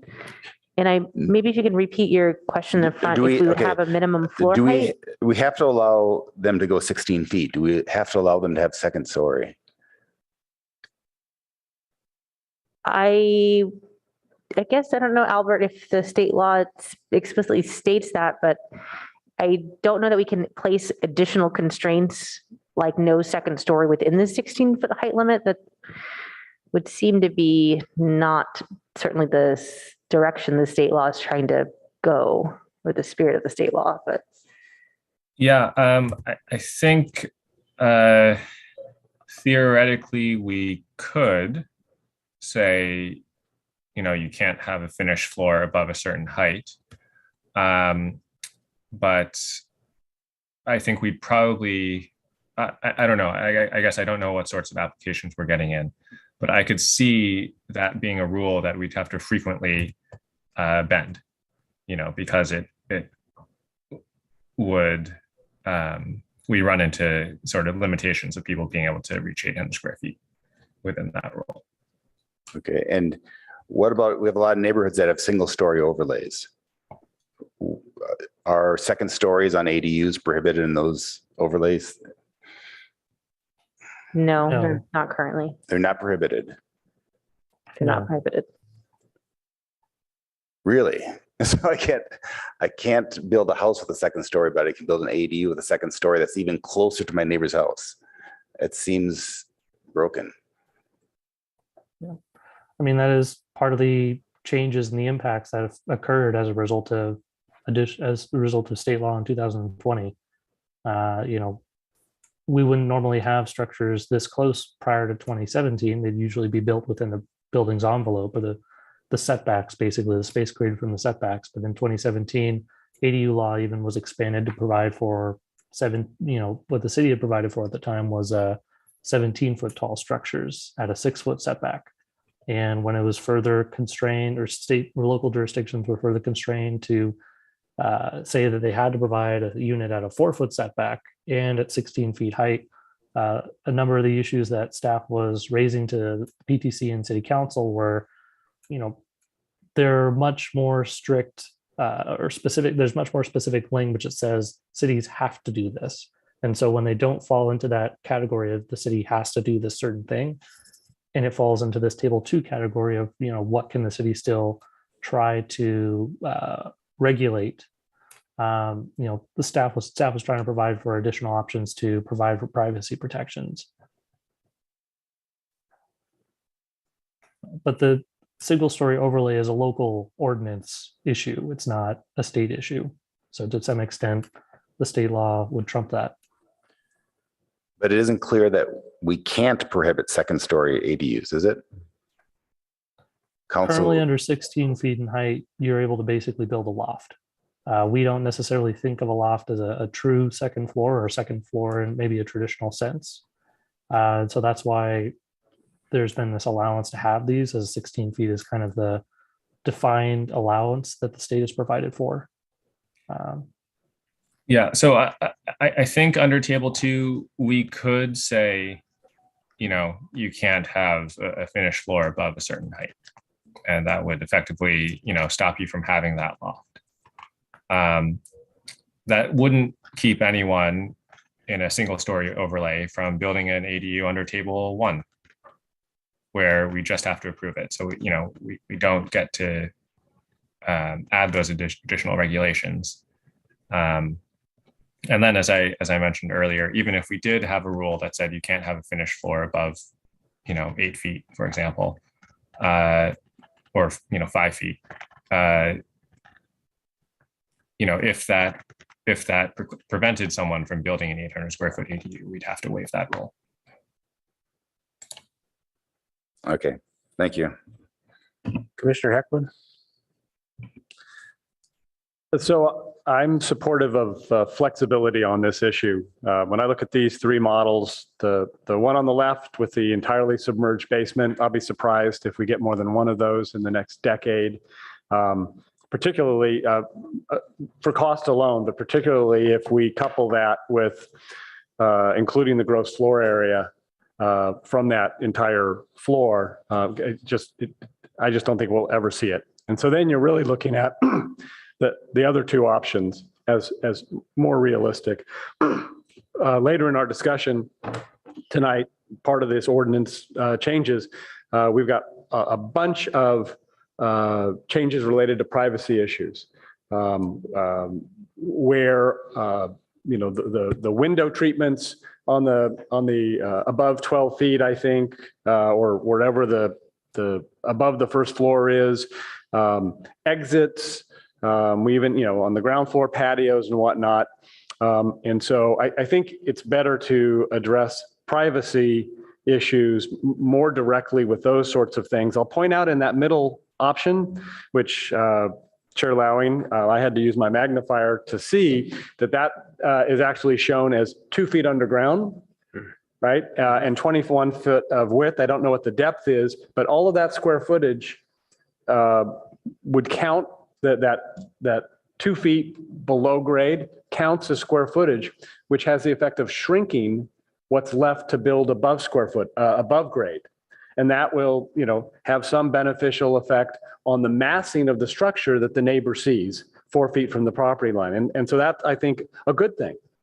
And also, I really think we have to balance the needs of the occupant of the ADU, the renter, with the needs of the neighbors. And I don't particularly love the idea that we're going to build ADUs with lofts that, if 2 unrelated people are living in this and one's on the ground floor in a basement, the other is in a loft that they can't close off. And so it's that person has less privacy in their own home. So that kind of concerns me. So I'd be supportive of all 3, a regulation that allowed any of these three, subject to all the other regulations we have to protect privacy interests of the neighbors. So colleagues, have we backed into that as a default? What Commissioner Heckman just said?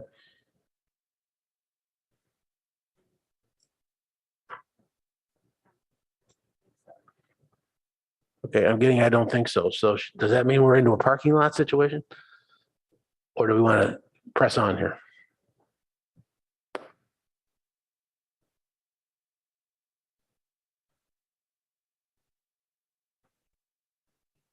Commissioner Chang.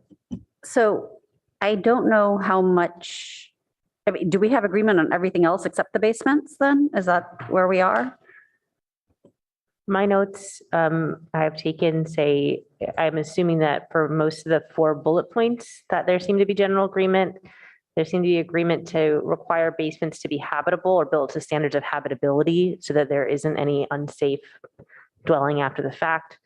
And that the open question is whether basements must be fully below grade or if they can be partially below grade as well. That seems there's not agreement on that point. I think that's accurate, except the last point seemed to be easily overruled if needed by the applicant, as I understood the council. I'm not sure I understood that. So do we know where, I don't. Okay, so I've heard that Commissioner Heckman supports allowing basements without any additional restrictions. Correct. And then I know that I think that the basement should be fully below ground. I don't know where everybody else stands. I thought that the legal opinion was that there are many, many ways to get around that one on the left. I don't think that's what I heard. Sorry. My comment was that there would be, ways around our saying you can't have a finished floor above 6 feet or something like that. Oh, Yeah, Commissioner Rechtel was raising, I think, a third potential topic that is not related to basements. It's more related to whether or not we could prevent, I think, I understood it, second stories overall.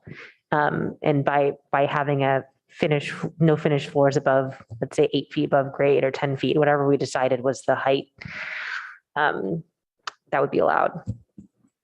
So it's like a separate, I would say, topic from the basement specifically. Yeah, I want to get Mr. Yang up there just one more time.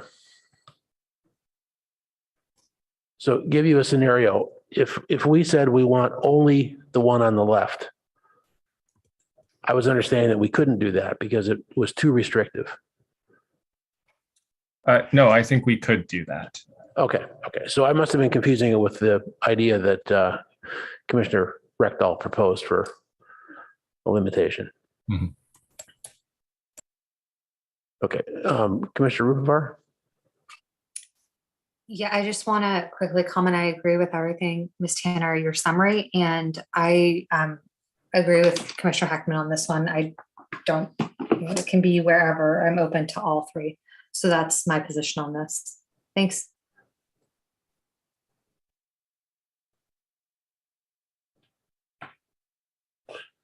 Vice Chair Suma? Thank you. I think after listening to my colleagues, I think I land where Commissioner Chang is. So, and I don't have a particular concern about limiting on the rightmost. I mean, I don't have a concern about trying to remove the loft by having a second restriction on that height. I think in this scenario with 16 feet, I think, and 7 feet being the interior, that's as low as it can be. I wouldn't want to restrict what they do above that. If that makes sense.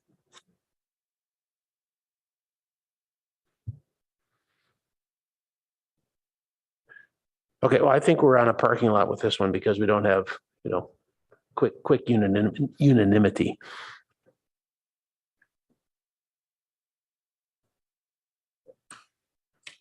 would it be the commission's preference to take a formal motion on the other items or to just kind of come back either at the end of tonight or the next meeting on the things that you do have agreement on? With your mask, I didn't quite understand you. Sorry, does the commission want to, so we have items where there is agreement. Do you all want to have a formal motion on that section and then park this question of the fully below grade? Or do you want to just have staff kind of keep track and do motions like at the end, either of tonight or the next hearing? I'm totally open to that idea and coming back to this idea of privacy potentially after we talk about some of the other privacy things, which Commissioner Heckman suggested. We could be more informed on that. I'm totally fine with that. I'm getting nods here. Okay. Okay, good. So did we want a motion then for the things that we Do you agree want a formal on? motion on that?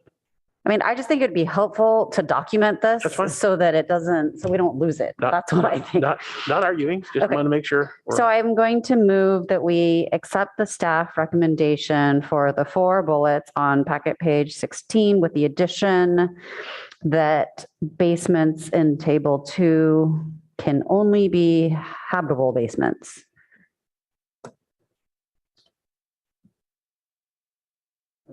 Yeah, I'll second it. We just lost one of our commissioners temporarily, so.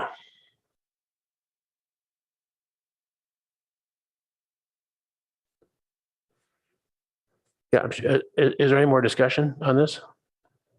Commissioner Heckman? Do we get to the same point when I look at the 4th bullet, it says all habitable basements? Do we get to that point if we just remove the word habitable? So it's all basements count toward the unit's gross floor area. Does that get us where we're trying to get or no? I don't think it does because I think we were concerned that even if they didn't count toward, so if they counted towards floor area, presumably people would want to make them habitable. But there's, I suppose, still the possibility that they're not. But why would? I think I would defer Garrett, to what do you think Councilor about that? Yang on I this think one. I think one of the examples that were discussed before was, we would count a crawl space, right? That's 4 feet below grade as floor area, the same as we would count a room made to 7 feet or 8 feet or 10 feet below grade, the same. I think that was what Commissioner Heckman was talking about, if I remember correctly. Yeah, so I think it solves our issue because they're only going to build a basement for any use if they're willing to pay the extra cost. It's even less likely to build it just for storage. If it costs you all that money and it gives you a smaller overall unit. So I think that's why I'm thinking if we just eliminate the word habitable, so it's all basements, which includes any kind of basement, whatever they want to do, it's going to count. So you decide if you want to spend the money. All right, I'm sold on that. So should I change? You could just accept that as a I accept that as an amendment. friendly amendment, and I'll stay with my second as well. All right. Okay, well, we still have a quorum, so let's go ahead and take a vote on that. Ben? Commissioner Chang, Yes. Commissioner Heckman, Yes. Chair Lowing, Yes, Commissioner Rectal, in recess. Commissioner Rufevar, Yes. Vice Chair Suma. Yes. Okay, the motion carries 5-0 with 1 commissioner absent and 1 commissioner on recess.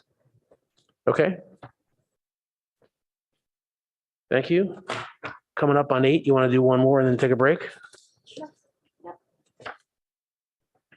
This is noise producing equipment. The core being the maintaining a side setback and underlying front setback. Commissioner Chang? I just have a question first for Mr. Sauls about this. So can you explain how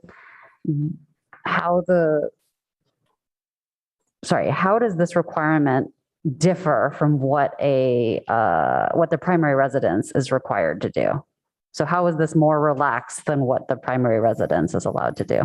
Sure. So typically for a standard lot, you have a 20-foot front yard setback and a 20-foot rear yard setback and either a 6 or an 8-foot side yard setback. There can be no noise producing equipment located within any of those areas. For an ADU, and then for a corner lot where you have a 16-foot street side setback, there is a provision to allow that noise producing equipment to be within 6 feet.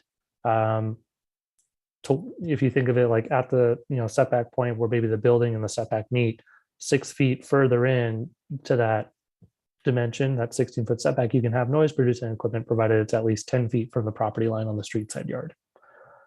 For ADUs, what we adopted was to say that noise producing equipment can also have a 4-foot setback, as similar to an ADU, either in the interior side of the rear yard or the street side yard.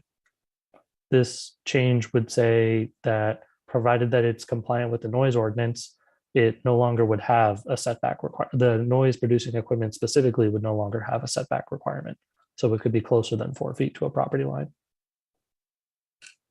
And what does the current noise ordinance say? My understanding is it's not a decibel level, but rather something relative to ambient noise. So as Correct. you add more noise, then it's like a moving target. Is that correct?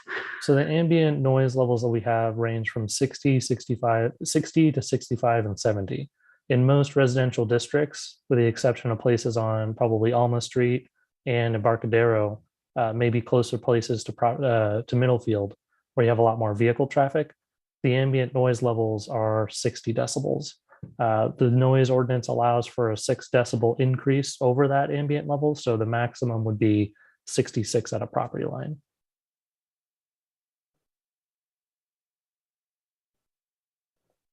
Most noise producing equipment that we've been seeing for ADUs are between 50 and 60 decibels. So inherently, they would be compliant with the noise ordinance, provided that they fall within that range. If someone were to propose a unit that's 67 or greater, then we would say that they have to go with a different unit. Thanks, that's helpful. So when you say that most of what you've been seeing is 60 decibel, that's at the point of the actual piece of equipment, right? So if it's 4 feet away, it's presumably a tiny bit less than that.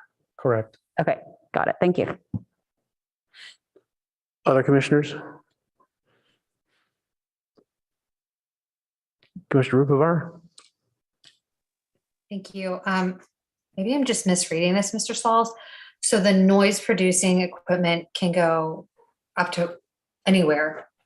Then, so can you explain this 10-foot reference in the packet, or it has to maintain a 10-foot side yard setback? It should say street side setback. If it doesn't say street side setback, then that should be a correction. Yeah, it says street side. Oh, so Okay. from the front. So if you think of a corner lot, that's really the only place you're going to have a street side yard. You have two property lines that face a street, right? For a corner lot, the shorter of the two street facing sides is considered the front, regardless of how the building is oriented. Right. And so we currently have in our ordinance a provision that says you can have a 10-foot setback for noise producing equipment for the primary home. And so this would basically be mirroring that. If PTC felt for ADUs specifically that there wasn't a need to do that, have that mirroring, then we could simply say follow the ADU standards, or put it to 4 feet, or put it to 0. Got it. Okay. Well, I mean, this makes sense. I have another question for you then. What if this conflicts? What if this setback, this 10-foot setback, then doesn't allow an ADU to be built? Would state law trump us? I'd have to see an example where that's a reality. You would really need to have basically a really narrow lot. It's like probably gonna happen. Well, you'd need not only a really narrow lot, but a really narrow ADU as well. Yeah. And that's not really realistic. If you think of just a 4-foot setback to 10 feet, building code requires for a room in general, it has to have at least 70 square feet. Yeah. So already you're going to have something that's kind of spanning that distance, but Got I it. think we'd really have to see that built out in reality. I think you don't also need to squeeze that unit next to it. You can have a unit further away and still provide that service or that function to the unit itself as well. Got it. That's helpful. Well, I mean, I'm supportive of this. We just want to get through like this. The staff proposal makes sense to me unless my fellow commissioners have any other points they want to raise. I just wanted to raise a comment in the staff relative to the staff report in that second paragraph there. Yes, this should only relate to the first part, and I don't think we want to get into the second part, which is, I think, outside the bounds of this ADU discussion. Reducing current setback requirements in primary units. Okay. Understood.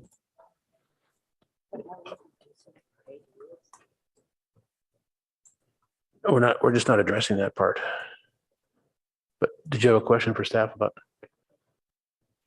So I'm a little confused. I know we're not considering tonight reducing the noise producing requirements and restrictions for primary houses. So are we allowing for ADUs or JADUs, they can be up to the fence, right? They can be anywhere in the 4-foot setback. Correct. That's in the draft ordinance. But I just don't, maybe staff can help me understand why that's important. They can add some additional site development flexibility, right? They certainly need to maintain a 4-foot setback, but depending on whether or not your lot is very confined or restricted, being able to place an AC unit or a heat pump within the 4-foot setback may not require it to be in other areas where there's not maybe enough space. So it may be more beneficial to smaller lots than it would be to larger lots. But I think in general, from what we've been seeing on a lot of applications, the other issue is just that much of this noise producing equipment by its nature would comply with the noise ordinance. And for these specific units to encourage some minor, albeit flexibility for development potential, this could be one provision that we could pursue. I think the last word that Mr. Saul says is key is flexibility. It just allows more options of where equipment can be located and how an ADU could be configured in relation to the main home or a JADU, et cetera. So it just provides more flexibility to the unit. So my concern with this is that noise issues have typically been very difficult to get any follow-up. The city doesn't have noise recording equipment or noise experts, and they often get ignored. And I think what you're doing here, I want to make sure what we don't do is allow the primary residents to be protected and to put that noise closer to other residents, other properties. And, I mean, equipment isn't always maintained properly.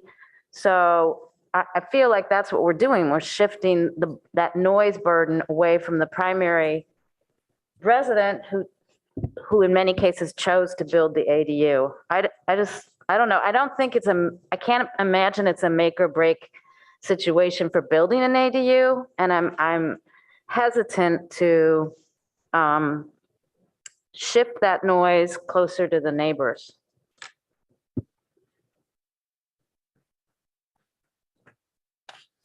Commissioner Chang?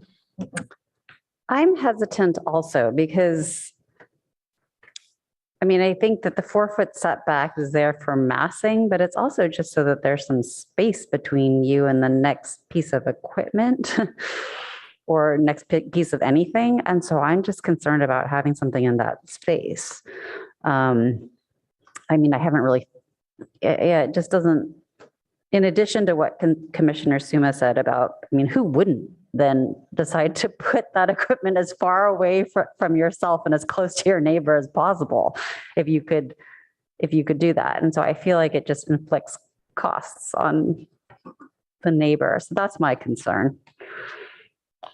Mr. Sauls, if we didn't do this and somebody had one of those odd lots that you just talked about where, you know, they had to put it into that area to get the stuff up. What would be the process there? Would they have to ask for a variance? Would be an odd request for a variance, I would think. I didn't hear that. I think that would be an odd item to request a variance for.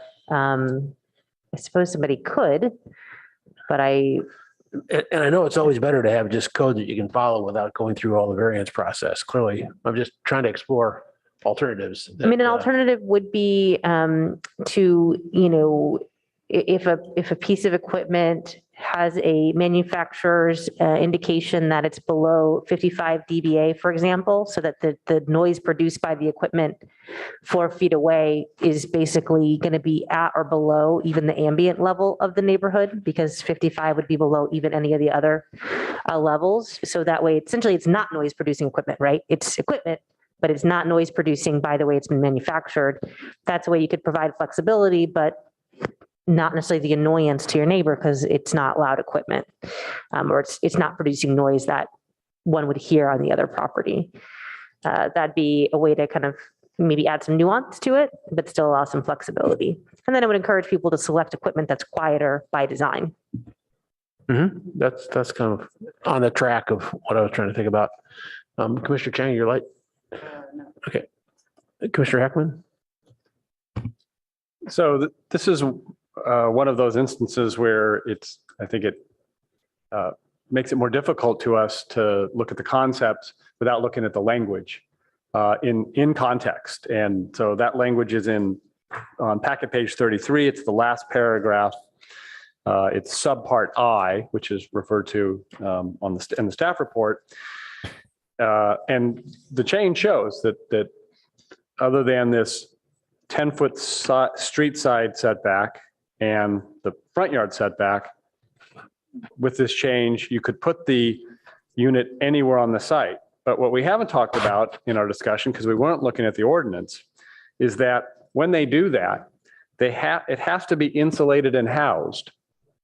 So it's not just sticking my air conditioner on my neighbor's side of my ADU because it's farther for me, and whatever noise it makes, they're going to hear it.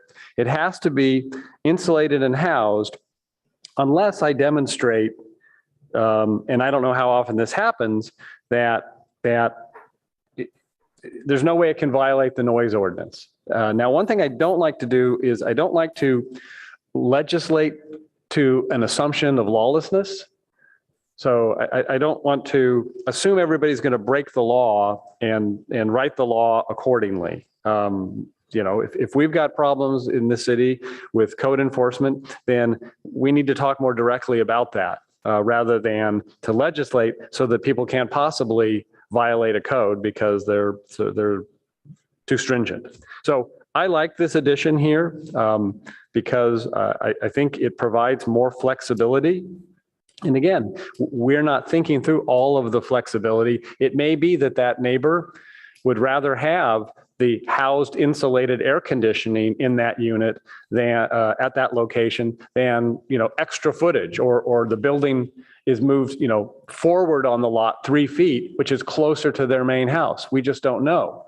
So we want to provide, I think, as much flexibility as we can to allow the best configuration.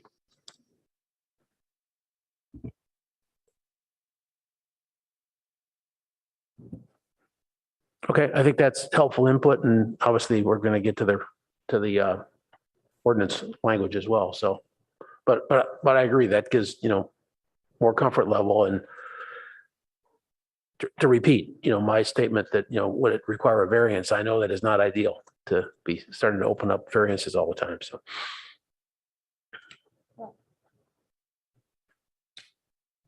others? We're on 2, Keith. Go ahead, Vice Chair Suma. Well, I was going to say, just like everything else, if there was no place for them to put it except where we considered it a violation, the state law would trump and they could put it there anyway, I think, if that's correct. I don't know. I mean, I don't, I mean, maybe, but I think, it's not the structure itself, right? It's equipment that is attached to and serving the structure. I don't think state law really provides an indication that things can encroach into the 4-foot setback, except for, existing non-conforming structures and that whole kind of thing. But I don't see how state law would dictate that they are allowed to put anything in the setback. They can't put on the other side of the building or reconfigure the building to accommodate the equipment. Commissioner Rectal? So again, if we look at what a regular house could do, a regular house could put its air conditioning in the setback? Is that allowed right now? No. Okay, and what is the thought process? Why don't we allow that? The city's had this noise ordinance for, I think, a decade and a half or so that just said that, noise producing equipment can't be within the setbacks for the primary building. When it came to ADUs, the city adopted less stringent requirements to provide more flexibility for development potential. In the previous discussions we had, the PTC had opined that they were open to further reducing the setback requirements for noise producing equipment, provided they complied with the noise ordinance. So why didn't the original policy just reference the noise ordinance? Did we not trust the noise ordinance, or what? It did. The original policy did reference the noise ordinance, but one of the issues that was raised by staff in the task force was, if you have a unit that's at a 4-foot setback and you can't place your AC unit or your heat pump or other sort of noise producing equipment, and it has to be 20 feet away from the property line, that certainly presents or could present some complications as it relates to site development or site planning. So part of the ways to encourage development in those areas was to say for these units that produce little noise or very little noise and are somewhat inherently consistent with the ambient noise levels for most residential developments, we were open to providing flexibility for where they could be located, where before we would not. Okay, but still, if the purpose of not allowing for a regular house now, if the purpose is noise for not allowing noise equipment in the setback, but yet if it's not violating the noise ordinance, that seems kind of overly harsh. Was it just that there wasn't a demand for that, or why didn't we? Many of the units used for primary homes are multi-ton units, which are much louder. So those tend to range between 70 to 80 and a half, 85 or so decibel ratings, where a greater distance is needed in order to conform with that noise ordinance. Okay, so it just comes down to, we didn't think it was practical that these things would satisfy the noise ordinance. Okay. Okay, thank you. Give me my 2 cents. I mean, I think if it's not violating the noise ordinance, then it seems acceptable, put it in. I'm just nervous that it may not violate the noise ordinance now, but as it gets older, it'll get worse and noisy. And now all of a sudden you have, trying to get someone out here to verify that this thing is making too much noise, I think would be very, very difficult. So I can see why the neighbors would not want it. But from the builder standpoint, if you can tuck this away where it's not out of the way, you're making better use of your lot. And so I could see that it would be a good thing for the builder of the ADU to be able to put it here. My concern is that, are we sure that this noise ordinance is going to protect the neighbors?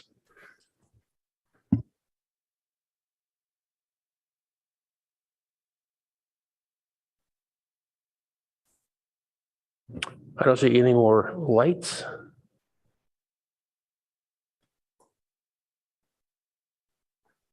Commissioner Rupivar has left the screen, so I don't see any light from her. There she is. Okay, good.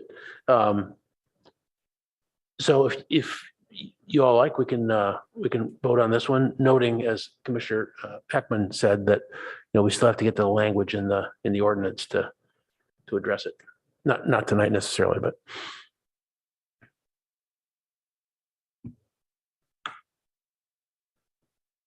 So would someone like to make a proposal on item number 2? Commissioner Heckman? Is my light on? It is. Okay. Then I will move the conceptually the staff recommended direction, which is described in the first 2 paragraphs of item 2 little I, but not the 3rd paragraph, which we are not taking up. And that, in other words, noise issues related to the primary unit. We're not taking that up. So I'm only referring to the first 2 paragraphs of item 2.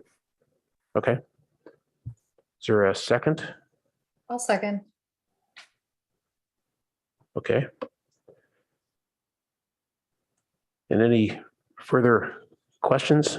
My only question or my reservation is if we want to vote on this without, in this case, going to look at the ordinance, which we could do either on a parking lot or do right now, but any thoughts on that?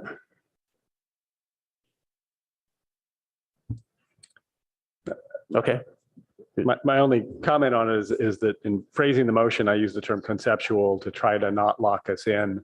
Yeah.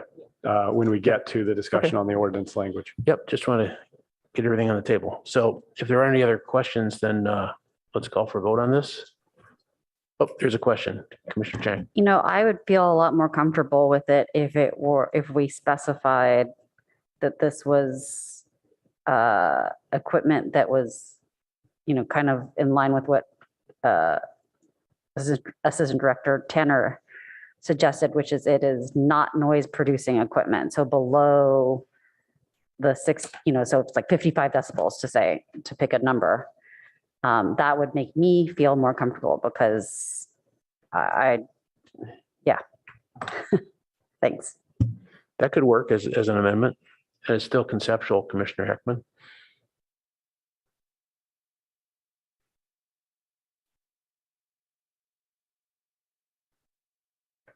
I guess my concern is I have no idea what a typical air conditioner, water heater, or similar service equipment, what noise it produces at the property line when it's insulated and housed. And so I don't know what I'm excluding by including that. And this is, I think, kind of the issue that Mr. Pop was raising in his comments during public comment, is his concern that we not adopt some kind of special rule for this equipment that's different from the rule that applies to, you know, every other property, every other use in the residential districts of Palo Alto. So I'm nervous that I just don't know what that limitation would do.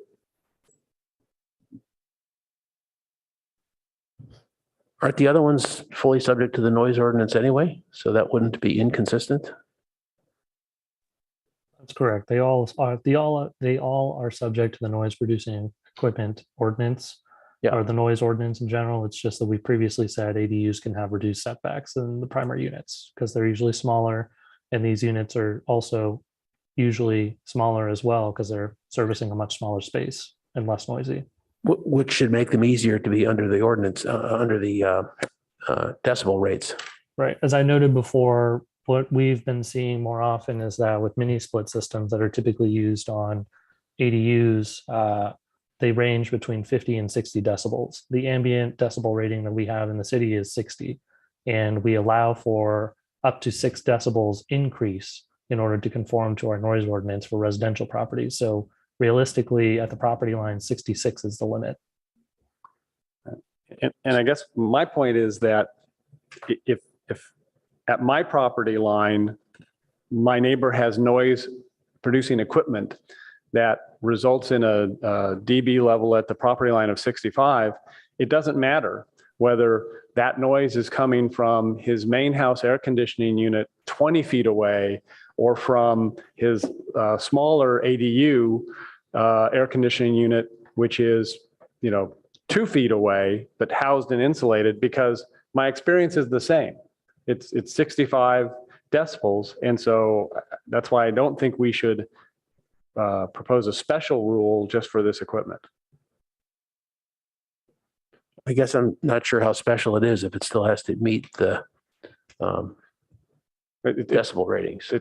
Well, it's special if it doesn't apply to the rest of the equipment on that property, right? I've got, right now my city inspector, who will never go out there according to, some members of this commission, or hard to get them out there, but they do have to go out there, and they have to figure out if again, you're talking about a situation where there could be noise that at the property line is less than the 66, but it's more than the 55 for its location. And so it's a violation, even though it's under the noise ordinance. So it's a different treatment for this equipment. A lower standard is a violation. A lower decimal is a violation at the property line. Unless I'm misunderstanding the Yeah, that's nature not of the exactly proposed how I understood it, but let's see. Who's up? Vice Chair Zimmer? Thank you. So I do think we're doing something special, to use your Commissioner Heckman's example, because we're letting them put equipment closer up to the property line. And one of my concerns about that is that if there's a reason to have it farther away from property lines for the primary house, then I don't see any difference. And the other thing is that you could have one of these on 3 sides of your property, so there could be 3 places that it was on the property line. And I don't know how to evaluate that potentially, because we don't have sound. We don't have a mock-up of a sound of what a decibel level could be in a small property if there were all 3 sides had ADU equipment on the property line. And I don't think that's totally unlikely. I mean, so that's another one of my concerns.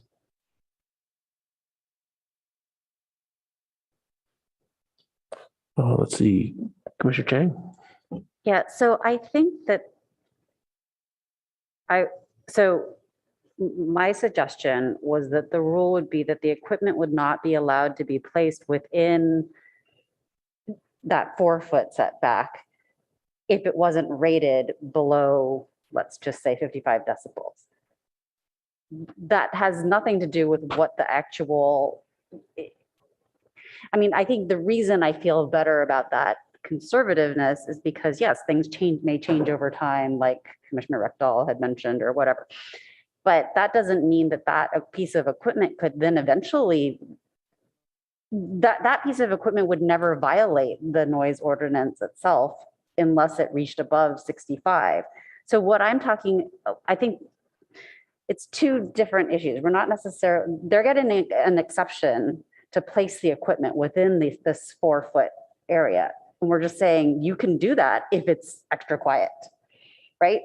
So it is a different rule, but it's not a rule. But overall, in the end, you're not violating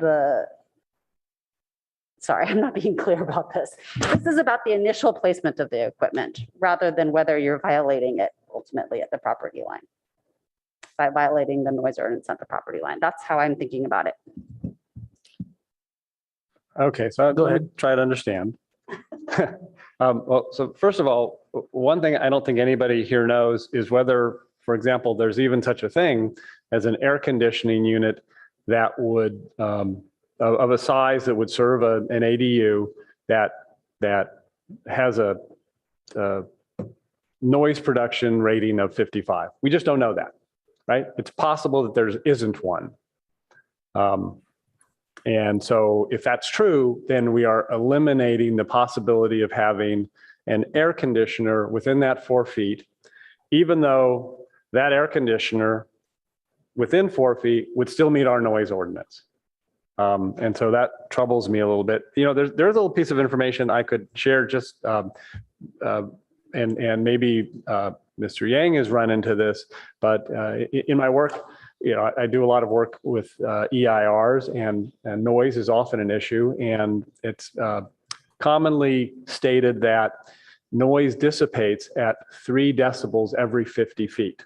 So if I'm right here creating 60 decibels of noise, you have to get 50 feet away from me to get down to 57. And again, I've heard that from many, many sources. So I want us just to put into context that we're talking about a distance of maybe 3 feet here, right? Where the difference between putting something 4 feet from the property line versus 1 feet from the property line is, and incidentally, 3 decibels is the minimum amount that is perceptible to the human ear.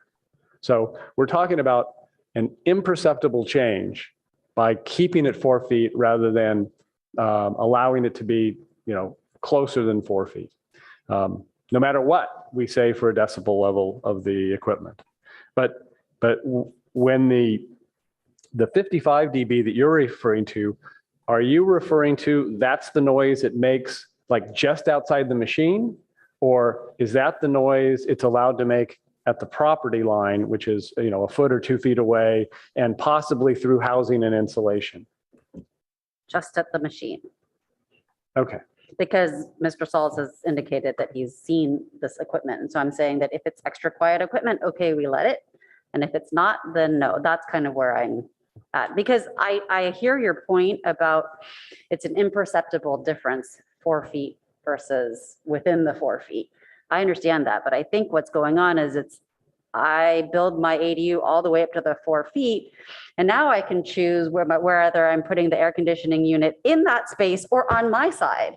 And gee, if that's my choice, of course I'm going to put it on my neighbor's side, right? I mean, it makes it's going to be hidden, it's going to be all of those things, but then I'm kind of shifting that burden to my neighbor.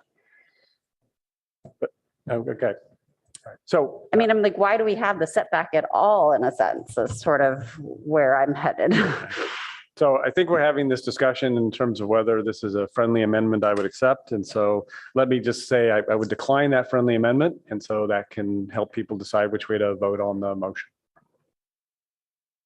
Okay, and let's clarify the motion that you made about 20 minutes ago, which is. Yeah, sure. The motion is to conceptually adopt staff's direction described in the first 2 paragraphs of item 2i on packet page 17 regarding noise producing equipment within the setbacks. Okay. Please take the roll. Commissioner Chang, No. Commissioner Heckman, Yes. Chair Lowing, No. Commissioner Rectal,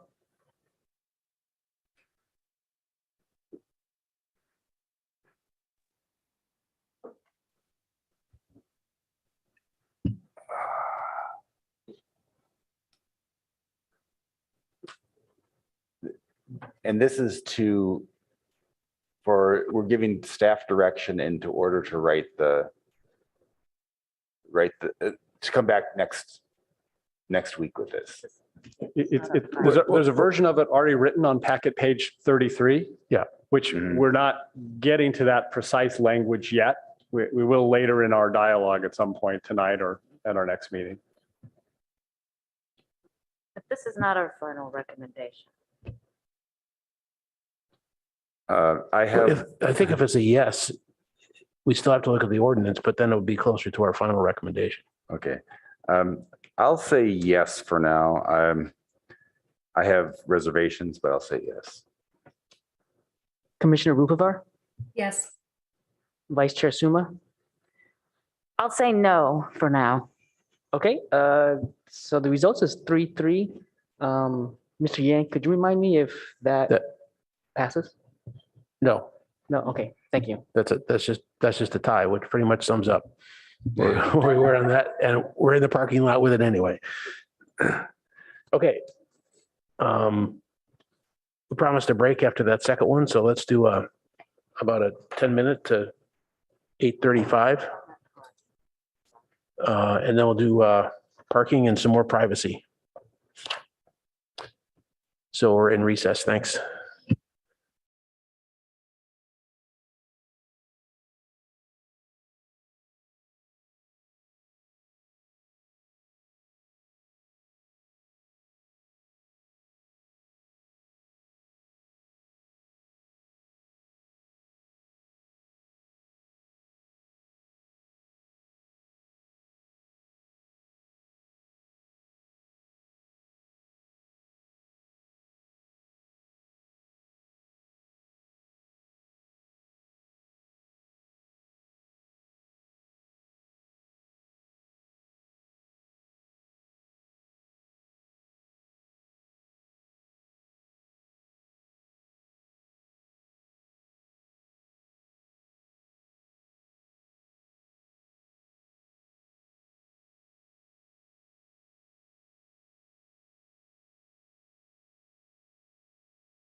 Okay, we are back. Thanks very much. Chair Long, if I may, before we begin, I just want to know, I did reach out to Commissioner Templeton just to make sure she was all right. She reminded us that at the last meeting, she said she was going to be absent today, but we did not put that into the table. So apologies for that. And she's just fine. So, but she did tell us that. We just forgot. Okay, good. Thanks for doing that. I think she's going to be gone at the, subsequent meeting too, Miss Tanner. She did note that. Yes. Thank you. Yeah. So it's, I think both of them, that's what she said in the last meeting. Okay, we're on item 3 on page 17, parking provided for an attached ADU. Open the floor to Commissioner Chang. So yes, I have a question for Mr. Sauls. Does the attached garage in this, as currently proposed, count towards the ADU floor area? No. Under the current ordinance, it would count towards the maximum size and floor area, but PTC, the previous PTC discussion had ended with the majority of the commissioners wanting to not include that towards the unit's floor area and maximum size. Okay, then I understand the conundrum, because to me, the issue here is, I mean, I think it's silly. If you're going to allow people to build a garage, let them make it functional by doing a door to the unit. But I understand the concern here where if it doesn't count towards floor area, then you're just kind of incentivizing people to convert it later on. So I would prefer it to be like a carport or uncovered parking, because then there's not that risk.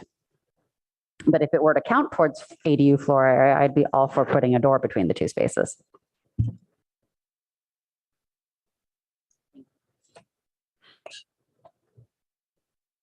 I'm not sure I understood that.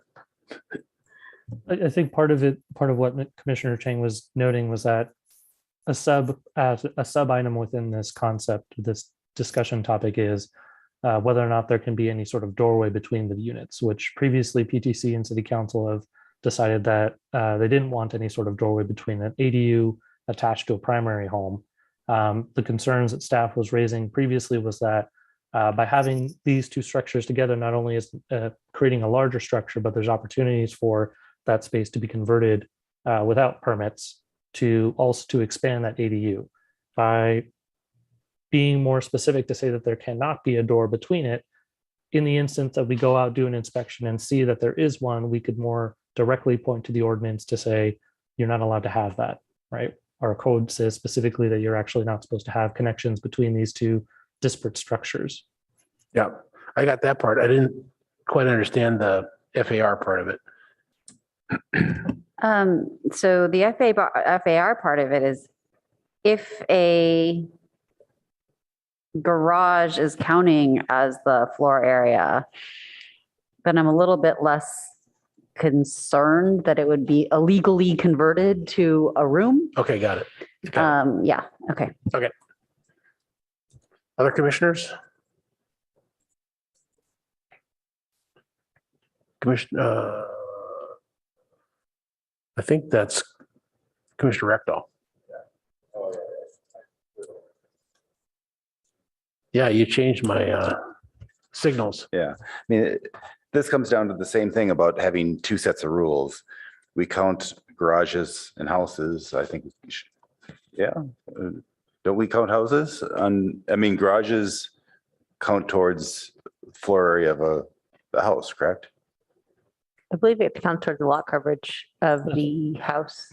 It counts towards the floor area and the lot coverage of the house. Okay. Say that again.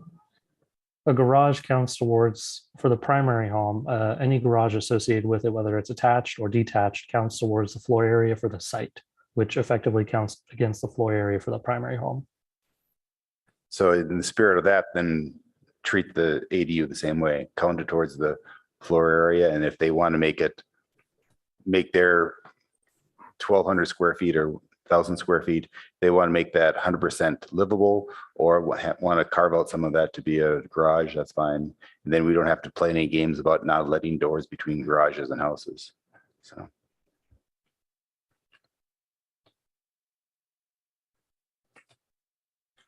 Commissioner Rupert? I didn't know if Commissioner Rectal was done, but go ahead. Commissioner Rupert. So just to clarify, Mr. Sauls, are we allowing like a garage to just be built in addition? The attached garage that would be built for the ADU, that would count towards the primary homes. Like all those rules would apply, right? It's not like, oh, you build an ADU and then you get a free garage. Yeah, that's correct. Right. Okay. That's helpful. I mean, I'm pretty supportive of staff's recommendation. I think this makes sense to me.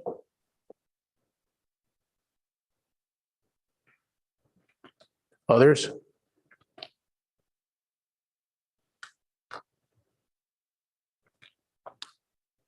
Commissioner Heckman?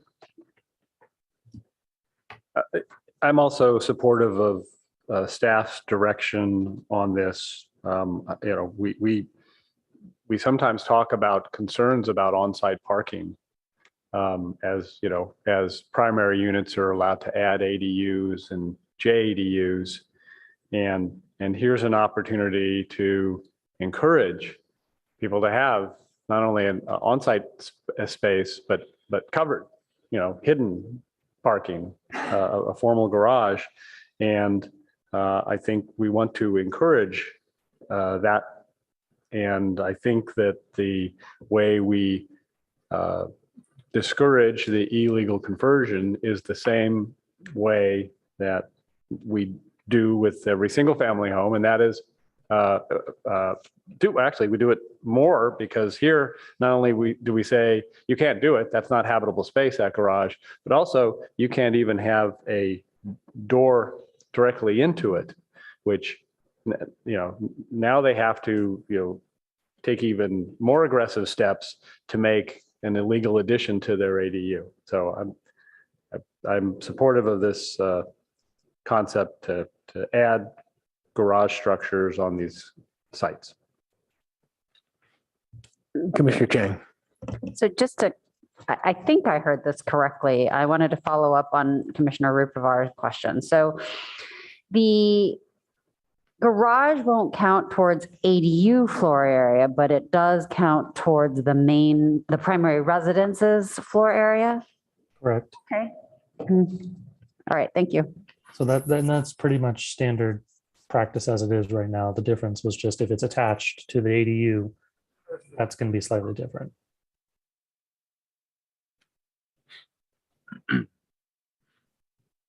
Okay. Vice Chair? So the garage that's attached to the ADU is for the primary home, not for the, Either or. If there was a garage that was attached to an ADU, the way our ordinance is written currently is that count, regardless of whether it's serving the ADU or if it's serving the primary home, if it's attached to an ADU, that counts or contributes towards that ADU's total floor area and lot coverage sizes. What the provision before the PTC is today is what was recommended previously from the PTC, which is to say we would not count that attached garage to the ADU towards the ADU's maximum floor area or maximum lot coverage. We would simply count it towards the site's overall floor area and lot coverage limitations. And to, I think Commissioner Heckman's point, part of the idea and discussion was around encouraging replacement parking versus discouraging it, and kind of balancing that with, encouraging folks to have ADUs, as well as thinking about maybe not necessarily encouraging, but certainly not making it equal, whether they have 3 buildings, a primary home, a detached ADU, and a detached garage, or if it's 2 buildings, an ADU that may have a garage attached or a home with a garage attached. So again, it can maybe flexibility might be the other word that kind of comes to, I think, where the part of the PTC was last time we discussed this, was allowing some flexibility in the configuration. but at the same time encouraging or not maybe penalizing folks for having replacement parking, at least against the size of the ADU.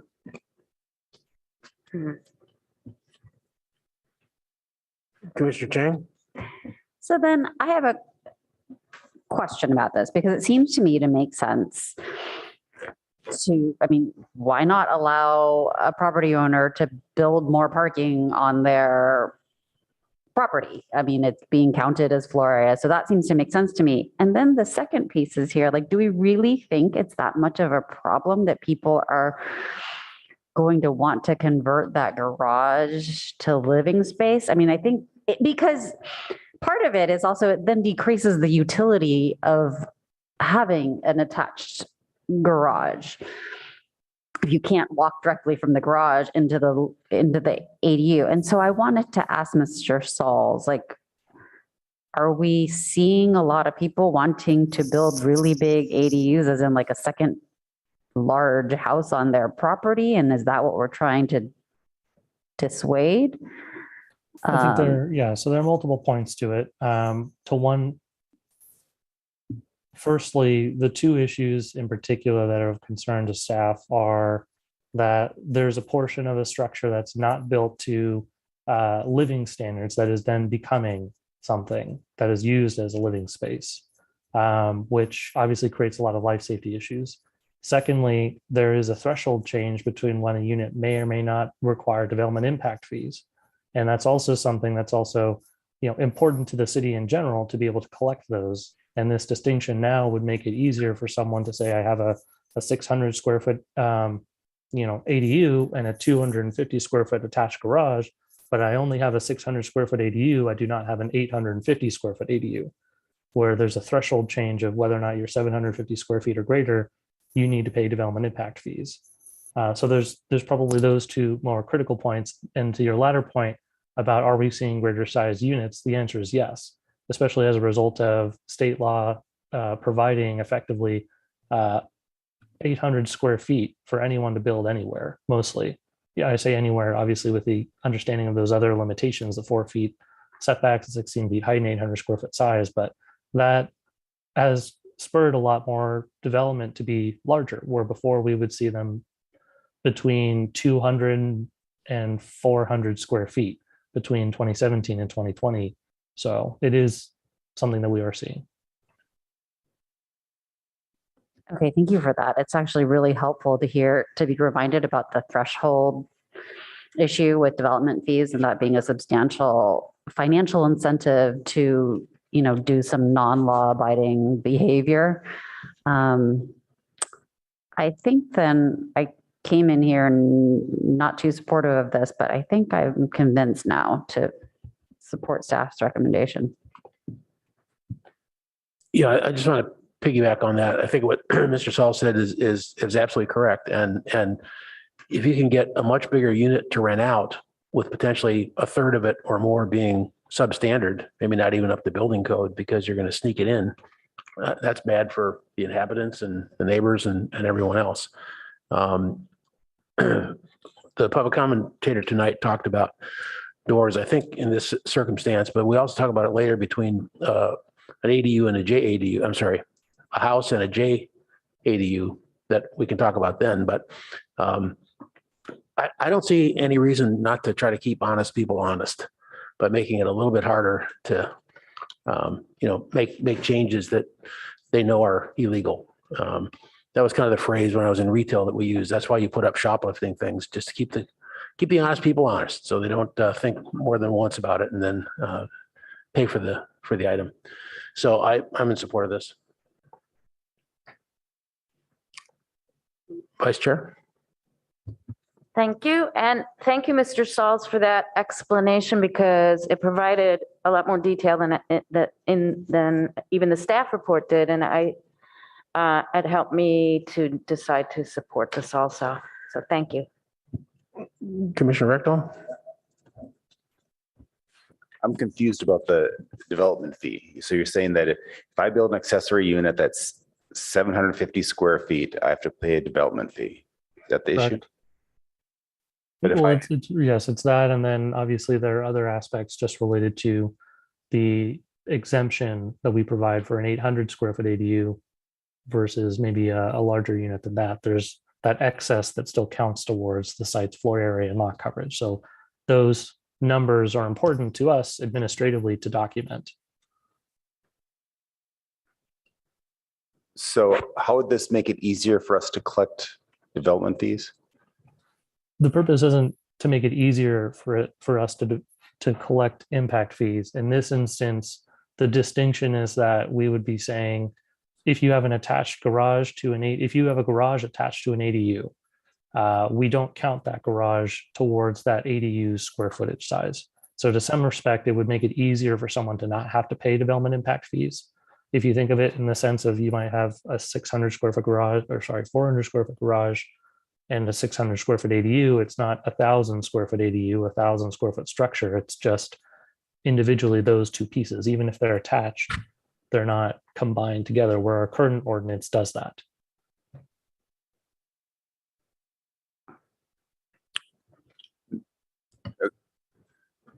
So I'm still confused. So, how is it advantageous for us to classify this as an ADU and a non-ADU garage? So I think maybe I'll try it. Thank you, Gary. I think he's very, very knowledgeable, and so he can correct me if I'm wrong. I don't know that it's advantageous or disadvantageous. It just could, either scenario, either what's proposed or the current ordinance can incentivize or disincentivize certain behavior. So, let's say someone has a garage that's detached. I'm making this up. And they want to, talking about an existing garage. they have an existing garage, it's detached. They want to say, we're going to have a garage, we're going to make our garage into an ADU. Now they suddenly have no covered parking on their lot. And we might say, well, we want people to have covered parking and replace their parking. So this might be a scenario where someone says, okay, I'm going to have an ADU and I'm going to have a garage that's attached. And so I have two structures. I have my primary home and I have an ADU with an attached garage. To use Garrett's example, my ADU is 600 square feet, my garage is 250. That attached garage and ADU building, so it looks like one building, but we know it's two. From administratively, we would say, okay, that 600 square feet of ADU is fine, not going to pay impact fees. That 250 garage is going to count towards your primary home. And so in that way, you have less structures, which some people might prefer. Some people may not care. You have two structures instead of, let's say, three: detached garage, detached ADU, and primary home. And then they're also able to avail themselves of not paying impact fees. So maybe it makes the ADU more feasible for that homeowner to build that ADU.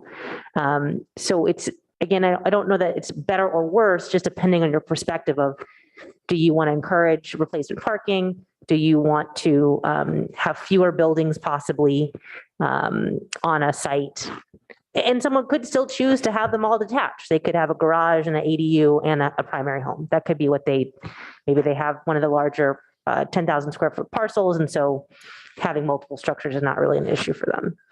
Okay, so the floor area of this garage still is being counted. It's not being counted on the ADU. It's being counted on the original Primary house. home, yeah. Mm-hmm.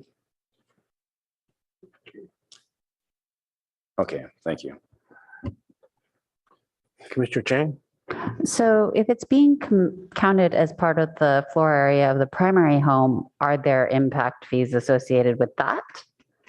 No, it could be impact it's not livable space. Is that correct? yes, only if it's turned into a housing unit that exceeds the 750 square foot threshold for an accessory unit. So. Thank you. Okay, if there are no other comments, I would move to support the staff number 3, parking provided for ADU as written. I'll second. Second, I have a quick question. So this prohibits the door going from an ADU into the garage. If I want to put a door in there, then can I count that area towards my ADU?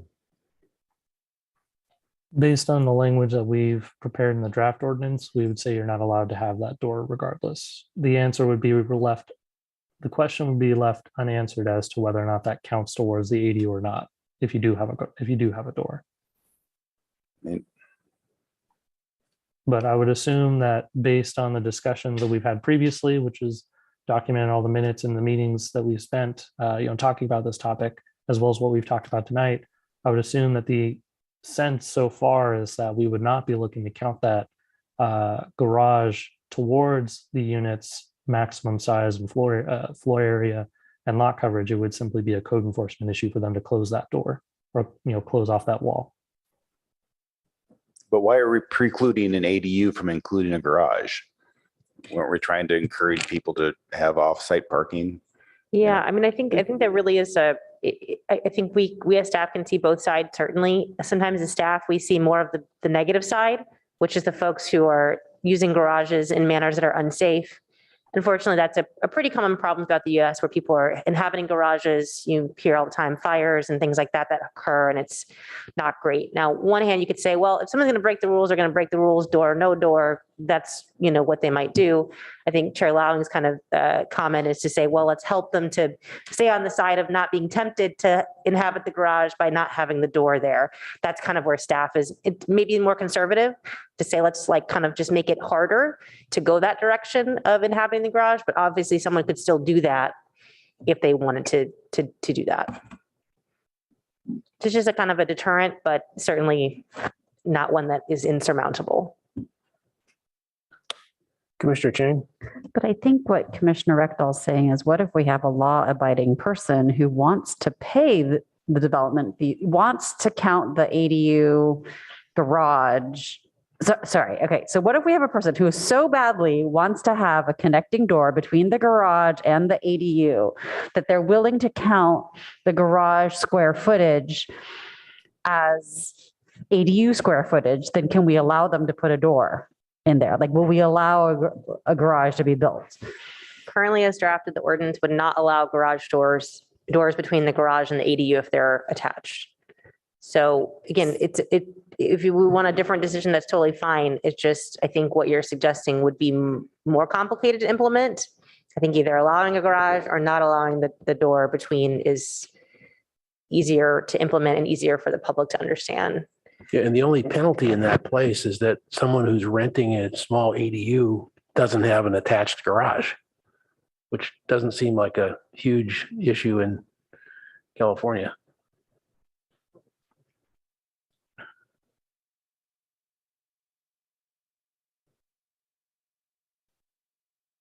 Others? Commissioner Heckman? Let me comment Commissioner Chang's question a different way. If I really wanted my ADU to have a garage, could I propose that garage structure as living space with a door, pay the impact fees associated with it, but use it, and I'd have to condition it, I'd have to build it out, as rated for living space, but could I then use it as a garage? Can I have a garage door so I get my garage even though I paid the fees? I don't think the building code would allow you to have a garage door. That's what I was just thinking, Garrett. In order to be habitable space. So I think that gets the answer to your question a different way. I mean, I think we can all appreciate the convenience of a door between your garage and your house, right? I mean, there's a certain sensibility to that. So as I said, I think on the staff side, because we do work on the code enforcement, we see these issues. And so it could, again, make us a little more conservative in the proposal. And again, I think you all can use your wisdom to say, is that too conservative to kind of, remove the convenience for those who are doing right? Or is it acceptable? Well, I think what I'm suggesting is we want to incentivize people creating parking. We don't want to incentivize people, and we don't want to make it easy for people to use garage space as living space because that's dangerous. But there is this in-between scenario where somebody genuinely, I don't know, I've got a disabled person or something where it is of value to me to have the connecting garage. So can we say you're allowed to have an attached garage, but with the door through it, but in that situation, the garage counts as ADU square footage? In all other situations, if you're going to count it as house square footage and you don't want to count it towards ADU square footage, you're not allowed to put a door there. Certainly, if that was the direction of the PTC, we could craft an ordinance to say that. It is complicated, but if that's what y'all would like to do, we can do that. I mean, to me, that just seems, it is complicated, but it also says this is what you do if you're following the law. And it allows people to build the thing that they want to build. It just seems to me like this is such a corner case that you get one a decade of somebody that wants a small ADU with an attached garage when they could just walk out like this and go in the other door. Vice Chair? And I was going to say, in a situation like that, where there was a sensitive tenant in the ADU and the primary home owner wanted to let them use the garage, yeah, they could just walk out the front door and go into the garage, but also there could be a covered trellis or something so that keep them out of the elements. I mean, I very much appreciate you thinking about all these potential future neighbors, but it might be a little overkill. I mean, I do think it is kind of a corner case, and so we're probably spending far too much time on this. But there are some women, especially single women, who live in a place, they want to go in their garage, shut the door, and then they feel much safer walking at night from their connected garage right into their apartment. And I could see there'd be some benefit to this, but maybe we err on simplicity, but I'm sold on simplicity. Okay, let's do a roll call vote on this one. Commissioner Chang, Yes. Commissioner Heckman, Yes. Chair Lowing, Yes. Commissioner Rectal, yes. Commissioner Rufevar, Yes. Vice Chair Suma. Yes. Okay, the motion carries 6-0 with one commissioner absent. Okay. Item 4 on privacy, which we did in about 3 other hearings, talk a lot about that and say that was very important. So let's start on that platform.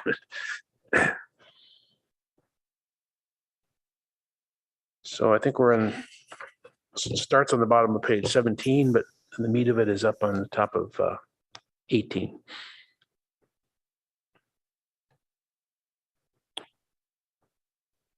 Comments? Commissioner Heckman?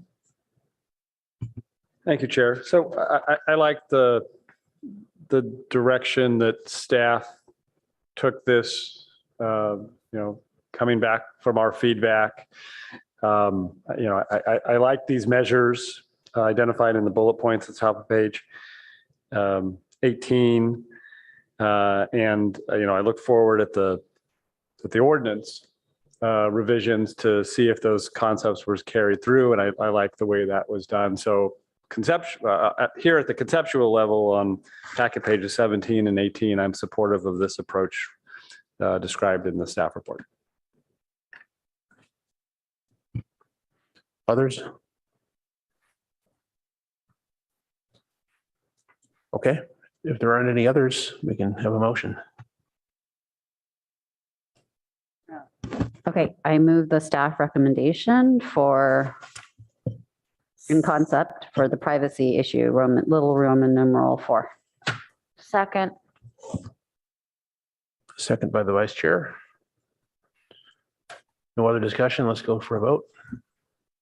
Commissioner Chang, Yes. Commissioner Heckman, Yes. Chair Lowing, Yes. Commissioner Rectal, Yes.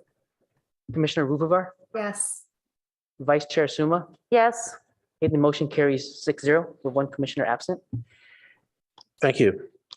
Now, the next 2 items, Mr. Sauls, I think you can speak to those because it looks like there isn't really any action to be taken.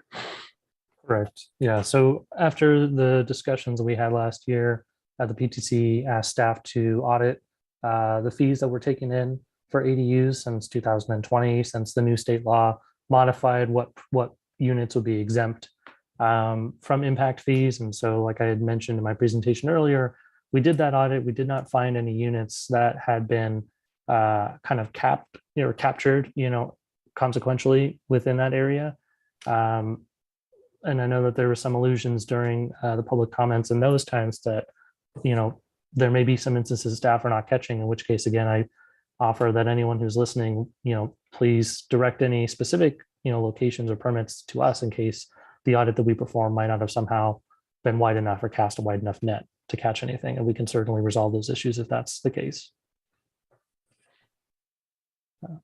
And then related to the deed restriction, like we said before in the staff report, this is something that the council needs to direct staff to do. So we'll present that to council when we get there. But the PTC's recommendation was to find a way to rescind the previous deed restrictions that required owner occupancy prior to 2020, where the state put a freeze until 2025 for cities to require owner occupancy. Right. Okay, Commissioner Chang. I just wanted clarification on that. So formerly, we required that ADUs were occupied by the owner. Is that correct? Correct. Okay, The owner got it. occupied. Oh, sorry, one unit of the either property. one. That's correct. One, either or, either the second unit or the primary unit. Got it. Thank you. Okay, so no action required on that. So now we're down to corner lot incentives.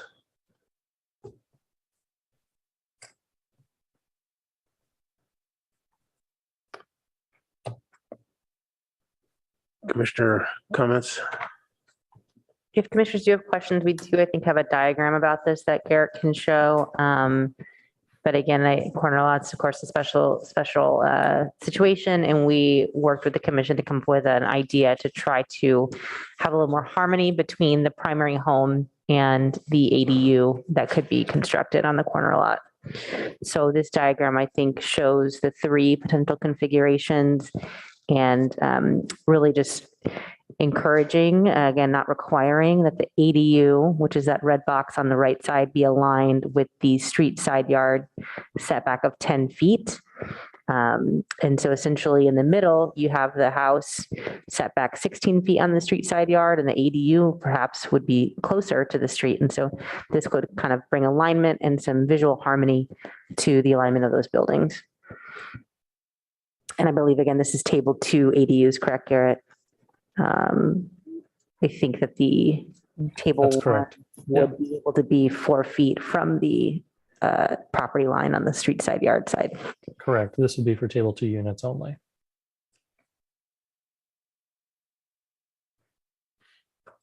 So, and while the graphic does show, substandard corner lots, that was mostly just the graphic we had at hand to represent this relationship. It wouldn't just be specifically for these types of lots. It would be for any lots like the center image as well. Commissioner Heckman? So I thought I understood this until I saw the diagram, but I think what's happening here is by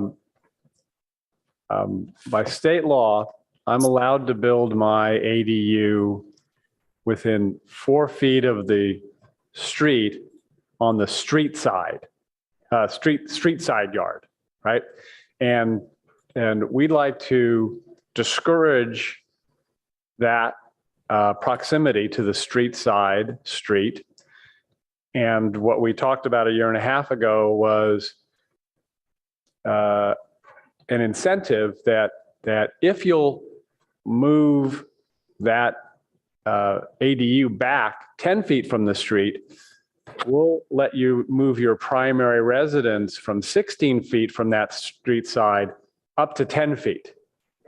Okay. All right. Correct. As well as allowing for, there was discussion at the time to allow the front setback also to be reduced to 16 feet instead of 20. Okay. All right. So I remember vaguely that discussion, and now that we've had it, this makes sense. And it doesn't apply just to a substandard corner lot. That just happens to be the image you were able to find. Correct. Showing it. So I'm supportive of the way staff has carried forward that concept in the first two paragraphs of item C, one little I. I think there's a separate issue for us to talk about with covered parking space at some point.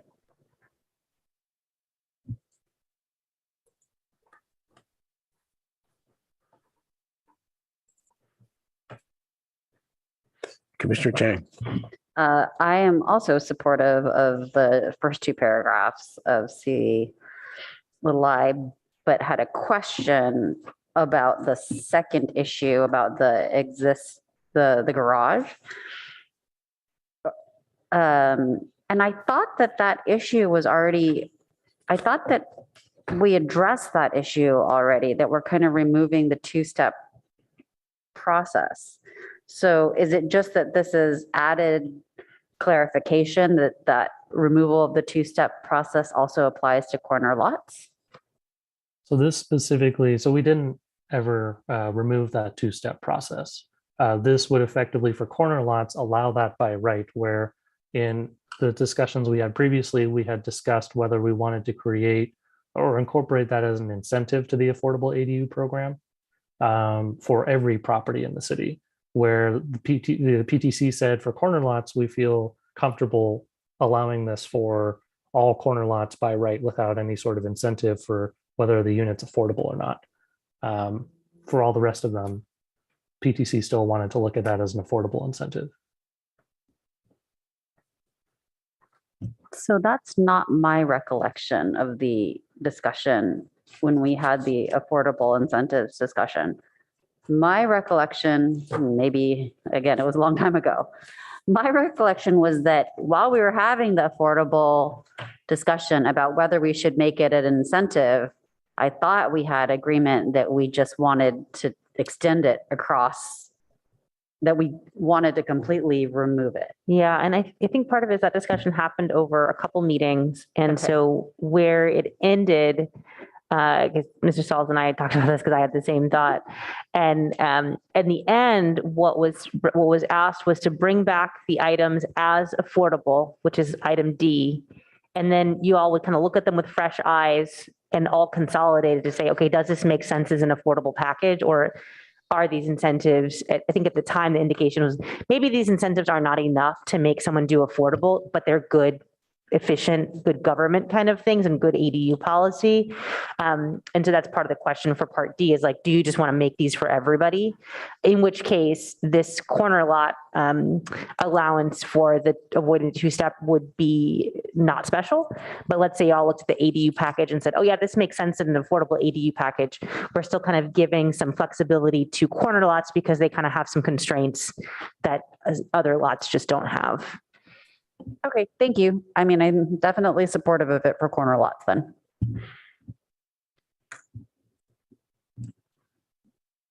Commissioner Heckman, did you want to come back to the parking lot issue there? No, I'm supportive. Okay. Let's see, Commissioner Rectal. Yeah, I don't know how paranoid to be about this kind of stuff. It seems quite reasonable, but also, Palo Alto, we're really expensive houses and people love their backyards. And will people use this as a way of getting around the setbacks on a corner lot? Put a modular ADU in the back, build your big house. 2 years later, get rid of that modular ADU, and now you've gone around the setbacks. And yeah, maybe that's the chance we take when we're trying to encourage ADUs. But yeah, I think the approach primarily was to find a way, not necessarily to disincentivize, or I guess maybe a way to disincentivize to some extent, ADUs being put on the street side yard at 4 feet setbacks, right? And so one of the methods that we had thought about were, can we give in other areas where a corner lot is traditionally limited, as Assistant Director Tanner was mentioning, where that could be a greater pull factor, where for their primary home, they can extend a little bit so long as the ADU is further back into the lot, whether it's attached at 10 feet, detached at 15 or 20 feet. the purpose is to push the ADU back further so you can have your primary home maybe go a little bit further into the into those street side yards and front backs. As intended, I think this is a really good idea and I support it. But gnawing in the back of my hand is like, well, you know, people are spending millions of dollars to build monster homes. And if they can get an extra 10 feet of backyard, that's probably worth the putting an ADU in the backyard during construction and then getting rid of that. I would just say, while somebody could illegally get rid of their ADU or not rent it, it would not be allowed under policy to decrease the unit, to get rid of the unit completely. So again, they could not be renting it, but we would not permit them to remove the ADU. Yeah, I mean, I think that's reasonable. That would address my concern. But then also will people feel that their hands are tied? Well, I guess if you're building this house and you're moving the main house in it, then yeah, okay. Then you made a commitment to this. I don't know what other people think. Vice Chair Stone? Thank you. I am generally supportive of this, and I think state law really does prohibit loss of units in the city. So I think it would be pretty illegal to airlift out your mobile unit. So if I put an ADU in and 10 years down the road, I'm sick of the ADU, I can't remove it? I think it would be considered, I mean, we have experts to answer this. Yeah. My understanding is it would be considered a loss of a unit. Right. And I see Mr. Yang coming. That was my understanding that and I may be part of it too, Albert, I'm forgetting if we actually have our no net loss policy in the city or we're still relying on the state's no net loss policy. I think it's still part of our housing element to add that if we don't have it already.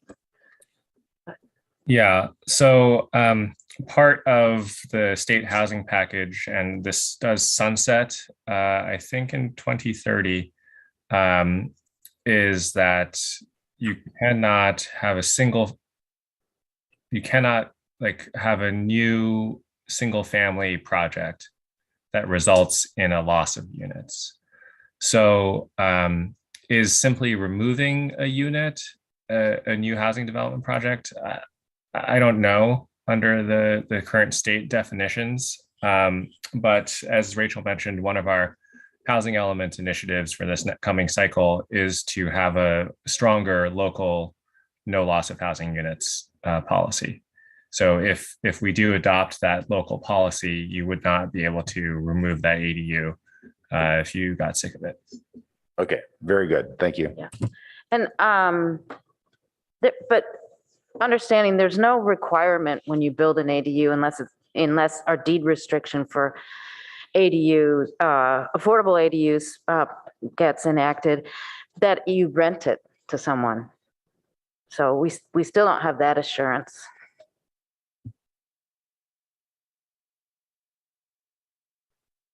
Commissioner Heckman? So a variant on Commissioner Rechthal's fear of devious ADU builders. It's an interesting question that I hadn't really thought. And I think the no net loss concept addresses that generally, but a spin on that is, okay, I take the deal from the city. I'm going to move my ADU at least 10 feet from the side yard setback, build my house.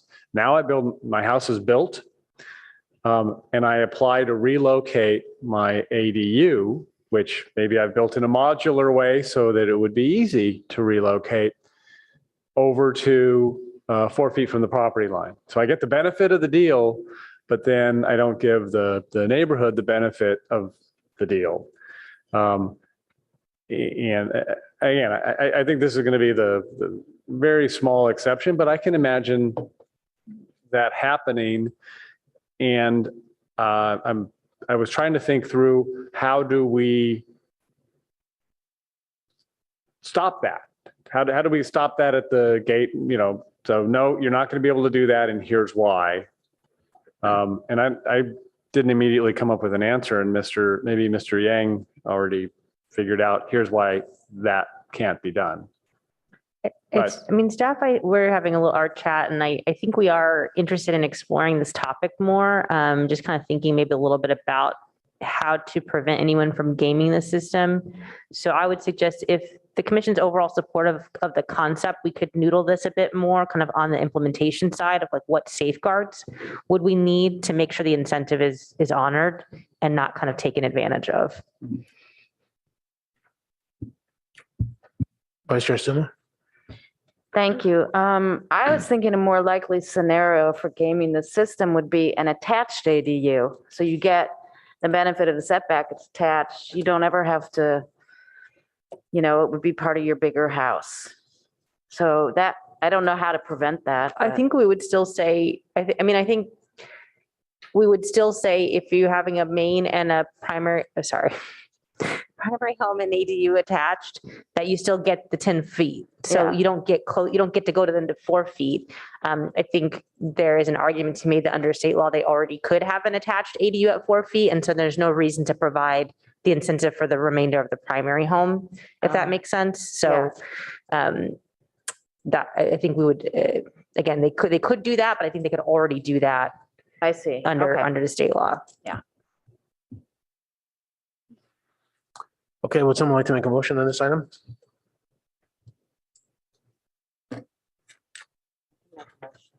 Vice Chair Stuma?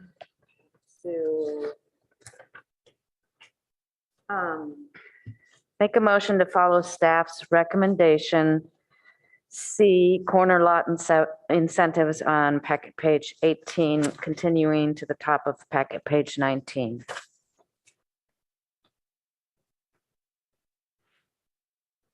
Seconds? Second. Commissioner Chang seconds. Any further comments or questions? If not, let's go to a roll call, please. Commissioner Chang, Yes. Commissioner Heckman, Yes. Chair Lowing, Yes. Commissioner Rekdal, Yes. Commissioner Rupavar, Yes. Vice Chair Suma. Yes. The motion carries 6-0 with one commissioner absent. Great, thank you. I think per our original agreement, we're going to skip D. D. Yeah, D. Yeah, that's correct. It was D. So all of D. So we're going to go over to E, which is at pack page 21.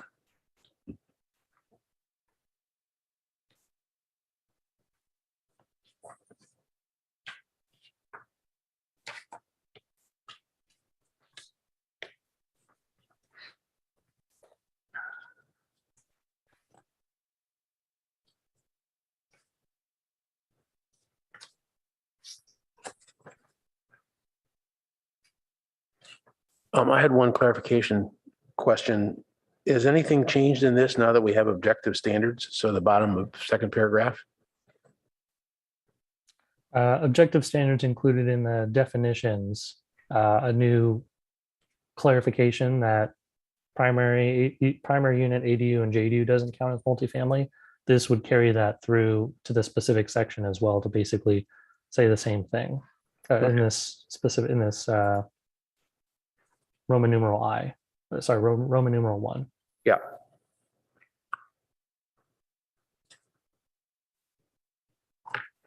Any questions on these from commissioners? Commissioner Chang? Yes, so Roman numerals I, 1, 2, and 3 looked good to me. I had a question or a thought about Roman numeral 4 on packet page 24, the underlined section. So I am fully supportive of the idea that sanitation facilities should be located on the same floor level as the JADU. But I'm wondering if there's anything that we can do to make it even closer, like adjacent. I would suggest that it shouldn't be on the opposite side of the house. So You zoomed right along. I thought we were going to just go Oh, through sorry.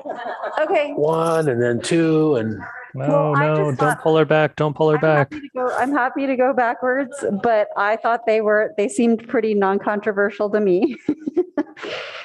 so, Or I didn't have questions about those sections. so So let's just take a pause and see if people have questions on one or two.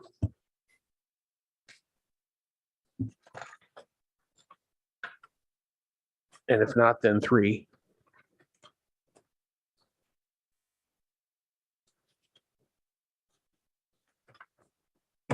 So we can hold on voting on those, but so now we're on to four. no. Oh, I'm sorry. I was reading and not watching. Commissioner Heckman. I was just to move this along, give feedback that I'm also supportive of E, little I, 2I, and 3I, which gets us to 4. Commissioner Rectal. Yeah, I just, for 2, I agree with the staff recommendation that it should be on the outside studs of the original primary structure. And 3, did you have anything for that? No. No, not for 3. Okay, yeah, I did have a comment on 4. go ahead. Okay. Are we allowed to require a bathroom in a JADU? So By it's- state law, you mean? What? By state law, you mean? Yeah, would the state law allow us to require a bathroom for a JADU? So it requires that those standard sanitation facilities exist. It does not necessarily require that it has to exist within the unit. That's why it says that, that's why in 2017, they allowed for, effectively doorways between junior ADUs as compared to ADUs, so that there could be those sanitation facilities served by, the primary homes. So if we wanted to, we could require the JADUs have a bathroom for the unit, a dedicated bathroom. I don't know if we could. I think because and part of our conversation with HCD, just related to their letter, was really trying to emphasize from their perspective that, what state law says, basically the city should not be more restrictive. That's a summary. And so I think they might see that as more restrictive. Now, that's not to say we couldn't try to do it, but and I think part of the intention of the JADU is to provide what you might call like a true mother-in-law unit, where there's somebody who is part of the household, but kind of has some access to and they could have their own bathroom and kitchen and everything, or they could not. And I think that's part of the purpose of the program. Yeah, I'll just jump in to say that the state law, specifically says that a JADU can have separate sanitation facilities, or it can share sanitation facilities with the existing structure. So I don't think that we would be able to say that they have to have their own dedicated bathroom. But yet in the staff's underlying text there, we're saying that it has to be on the same level. Wouldn't that be more restrictive? Wouldn't that fail also? Yeah, I mean, potentially, we could get a letter from HCD telling us that that's exceeding our authority. I think staff thought that this was, something on the boundaries that just made a lot of sense. And as you see in our letter, sometimes we like to roll the dice and see what they say. And I will add too that in a previous iteration of this staff report, there was, to Commissioner Chang's comment, some potential language to have more relationship and distance to the JDU to that sanitation facility, which was struck out.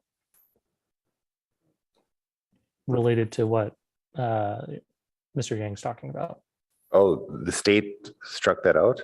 No, we internally were reviewing that potential provision, and we felt that it would be, as Mr. Yang was saying, harder for us to say it has to be within, say 5 or 10 feet or 10, whatever, whichever threshold we said, that it has to be some proximal distance to the unit, rather than saying, it has to be on the floor level seems pretty reasonable, for any, need to accommodate anybody's sort of needs. If you were to say, if you were to take the position that it could be, in the complete opposite corner, on the second floor, where this unit's in the opposite corner on the first floor, I think that's where kind of some reasonableness of it is where we're taking this approach with this specific language, where we felt that it's maybe not as controversial, could be acceptable still.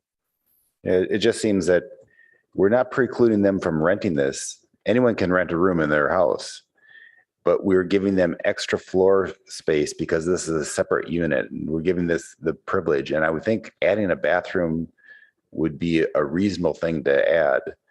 That would not, it's in the spirit of that. We're adding extra, we're giving you the benefit of extra FAR. And in return, you have a separate unit that has its own bathroom. That would be quite reasonable to me, but I guess. Yeah, I agree. And the language in a number of places here talks about the complete independence of the JADU, and I don't see any independence at all. They don't have to have a stove, a cooking, I agree. It's like renting a room in your house. Well, the JADU does need to have cooking facilities. That is not something that is included as something that can be shared between these two units. They do have to have a kitchen, But that, cooking. that could be a microwave, right? No, it could not. We We've specified in our defined facilities and what has to be included. Yeah, it's just the bathroom that has more specific language, as Mr. Yang was talking about, that says it can be shared between the spaces. So where previously kitchens were not as clearly defined, we added some clarity there. Yeah, I didn't mean to say cooking, but showers and bathrooms and all that, you're going to be infringing on whoever else is in the house. So this turns into a grandmother unit. And a lot of grandmother units should be independent for that individual as well. Just thinking about the renters in here or the occupants, not any ill intent on the part of the owner.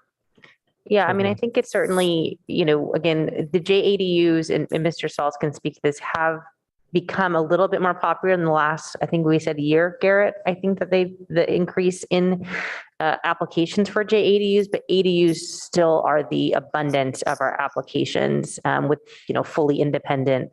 And maybe as we get more JADU applications, we can learn more about how people are configuring them. Are they truly independent, or are they, open to the main home? I certainly think, practically speaking, if they're connected and sharing bathroom, it would suggest either a roommate or a real family member is living there, as opposed to just a random person. Although that could happen. But then you still have the option of having a truly independent, closed off JADU that has its own bathroom, has its own kitchen as well. I think if the commission is interested in us having something that looks at more proximity, I think the challenges of that are one, just the implementation of it, measuring the distances between. And so I think staff arrived at the same level as easily identifiable. We can verify, yep, it's on the same level. And then for those who are truly trying to create a space for a family member, they may have a space to add a room on one side of their house, but it might not be close to the bathroom. And so to allow that flexibility. Yeah, and to just add a small amount to that, we've seen basically a 25-fold increase in junior ADUs submitted to the city in just in the last year and a half. But I think the other challenge is also just many of these are conversions of existing spaces. So you're going to also run into a lot of issues of what's existing there that the property owner might not be trying to touch related to this specific unit, which is where if things are on the same floor level, generally that's going to be a lot easier to accommodate than that proximity distance. Commissioner Heckman? So at its base, this language is a necessary fix, right? Right now, we don't recognize in our ordinance shared facilities between a primary and a JADU, and we need to, because state law says that can happen. So we're trying to legislate. So the overall concept, I agree with. I appreciate that staff is pushing the envelope when they say located on the same floor level. But I think that this item will somewhat self-regulate, because if I'm going to create a JDU and choose to have the shared bathroom, I'm not going to want a stranger to have to wander through my kitchen and living room to get to the shower every day. If that's my layout, I'm probably, if I'm going to rent to a stranger, I'm probably going to put the extra cost into building bathroom as part of the JDU. On the other hand, if it's, my mom, a relative, maybe more interaction is going to be okay. So I don't really, so again, and I appreciate that state law doesn't talk about any spatial distance. And so staff is taking a little bit of a flyer on this one. And I think that's an appropriate, let's try to get it at least on the same floor. I did have a language question that I flagged in the things that I send out, but I'll hold that, I guess, until we are talking about the specific language. And I'll just say that overall, I'm supportive of the concept of number 4, C4. Okay, Commissioner Rubenvar, did you have a? Yeah, I was just going to say, no, I'm supportive as well. I do think it's a bit pushing the boundaries because it does feel more restrictive than state law, just on its face when you read it. So let's see what HCD says, the fact that it needs to be on the same level. But I'm supportive as well.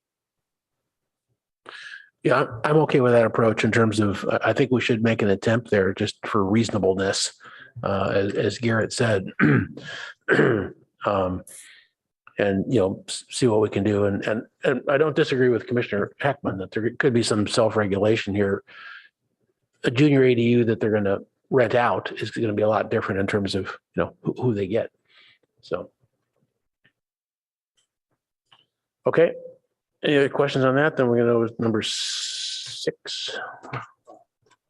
Sorry, 5. Calculating gross GFA.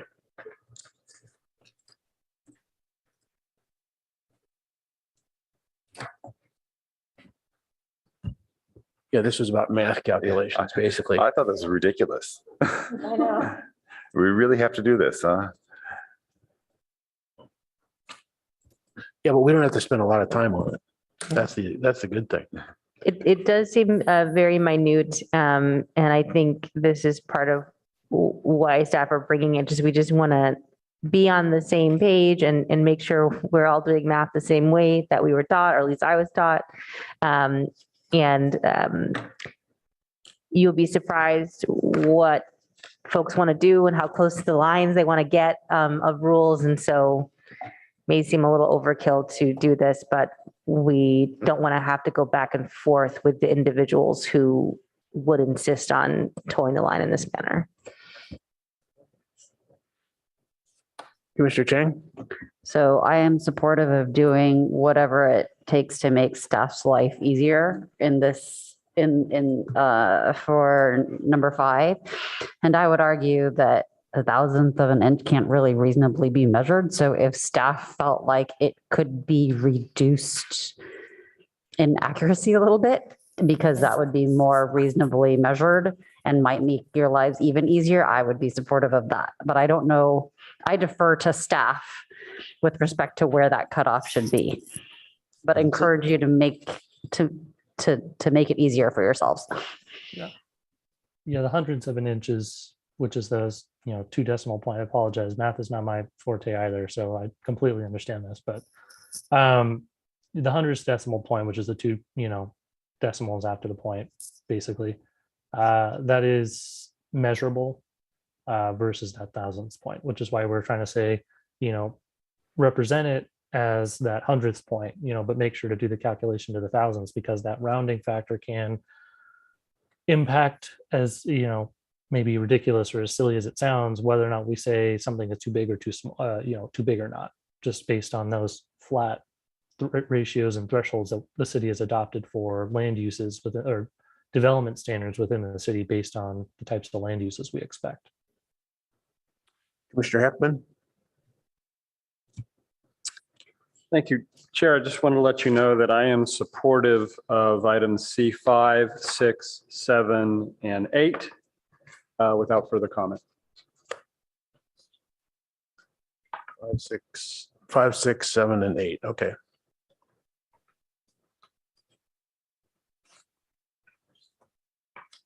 Commissioner Rupavar? Thanks. If we're on 6, I had a clarifying question for Mr. Sauls. Sure. Okay. So it says based on this, an accessory building with a substantially open covered porch or patio. What does that mean? Like open or covered? Yeah, so it's Or, both. right? You mean or, okay. It's both, right? You could have an uncovered porch that's greater than 30 inches. That would count towards lot coverage. So there's this weird threshold about floor area and lot coverage in our code that for some, when you look at each of those individual structures themselves, an enclosed shed versus a porch or a covered patio, when we look at that and how that applies to primary buildings, we always look at a porch or a patio usually as lot coverage, unless there's specific times when it might not be. There wasn't really that distinction in the municipal code for these specific types of structures, which we've seen more often as of recent, the last 5 to 10 years. And so staff kind of made a informed decision to say, well, if it didn't count as lot coverage or if it didn't count as floor area for the main house, it shouldn't count as floor area for this shed, just because the shed is 120 square feet and now you're going to 160 or some odd number to it, right? This would just be codifying that. Got it. That's helpful. Thank you. I don't have comments on the rest of them either. And just for the record, you're talking about accessory buildings here, just so we have it in the ordinance and distinguish it from actual Correct. use, correct? Correct. Okay, any other questions on that?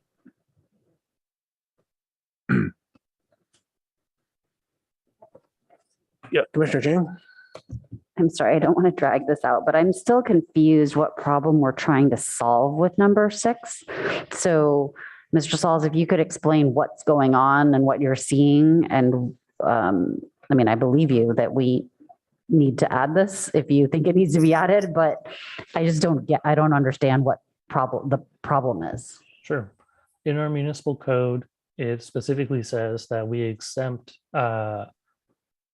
accessory buildings that are 120 square feet or less from gross floor area. 121 square foot structure or 120, 0.0, whichever, if you want to be more particular, would technically count towards gross floor area for the site. When you add there are other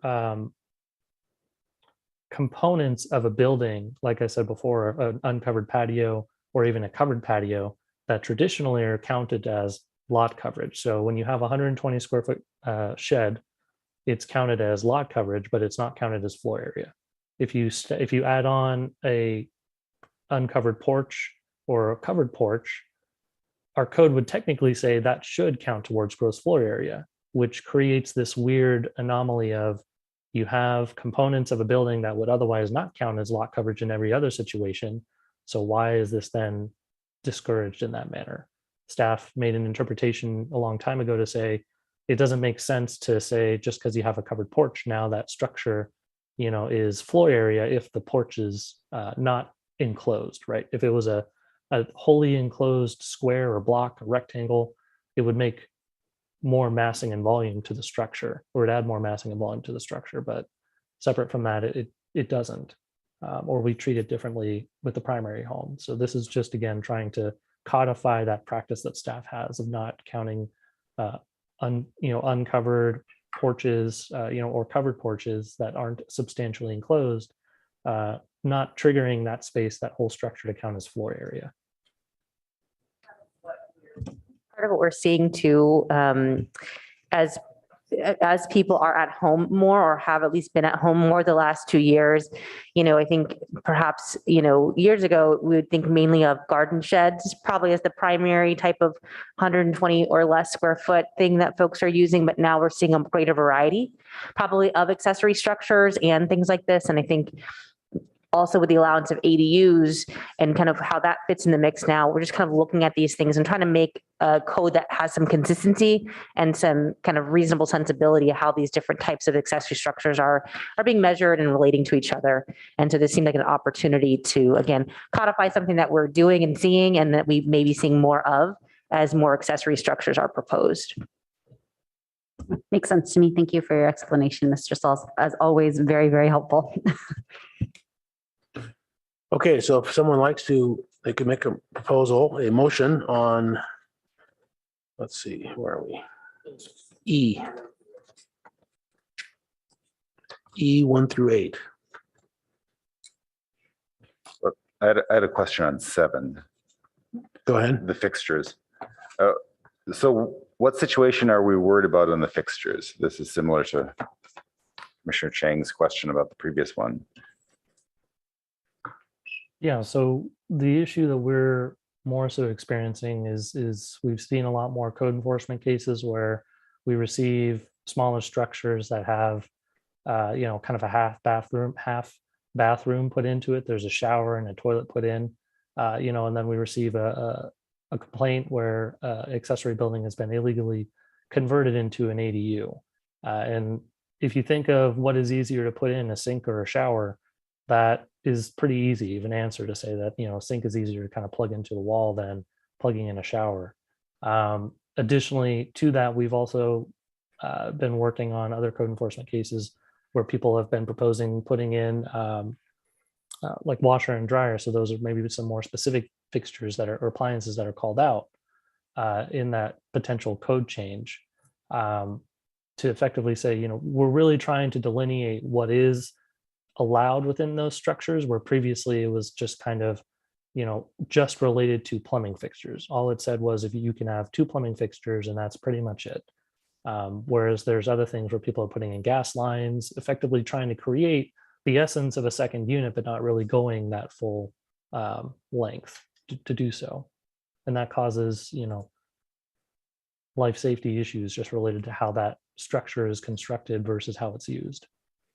Just the code difference between an accessory structure and a regular structure. That's it. Right. Okay. Yeah, accessory building and ADU, yeah. Okay, thank you.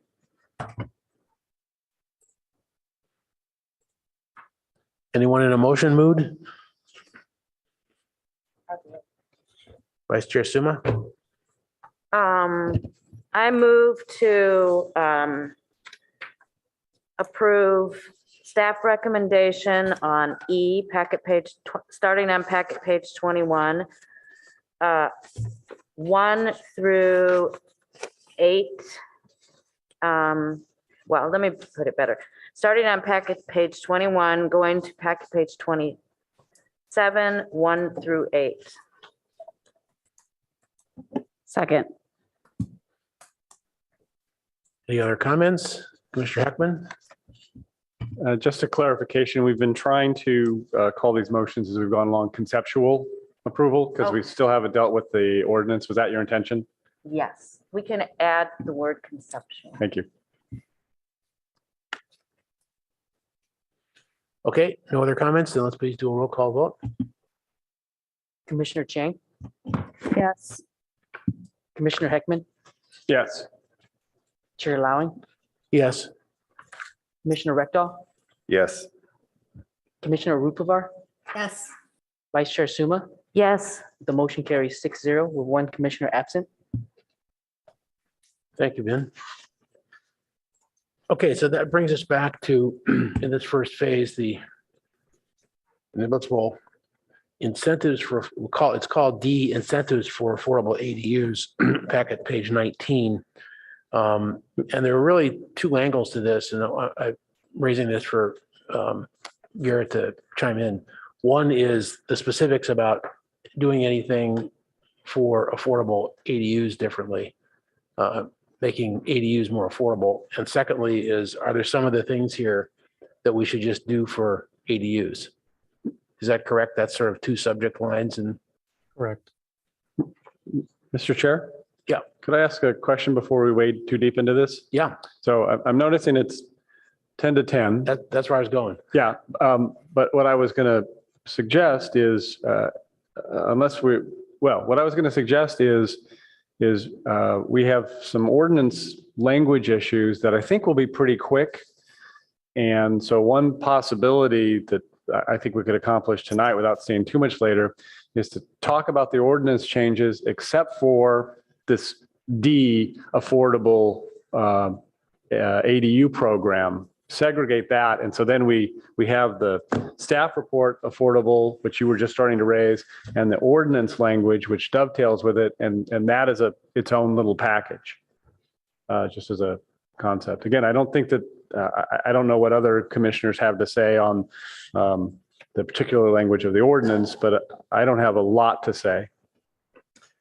I'm open to lots of options. What my starting point was the same as yours, is it's almost 10 o'clock.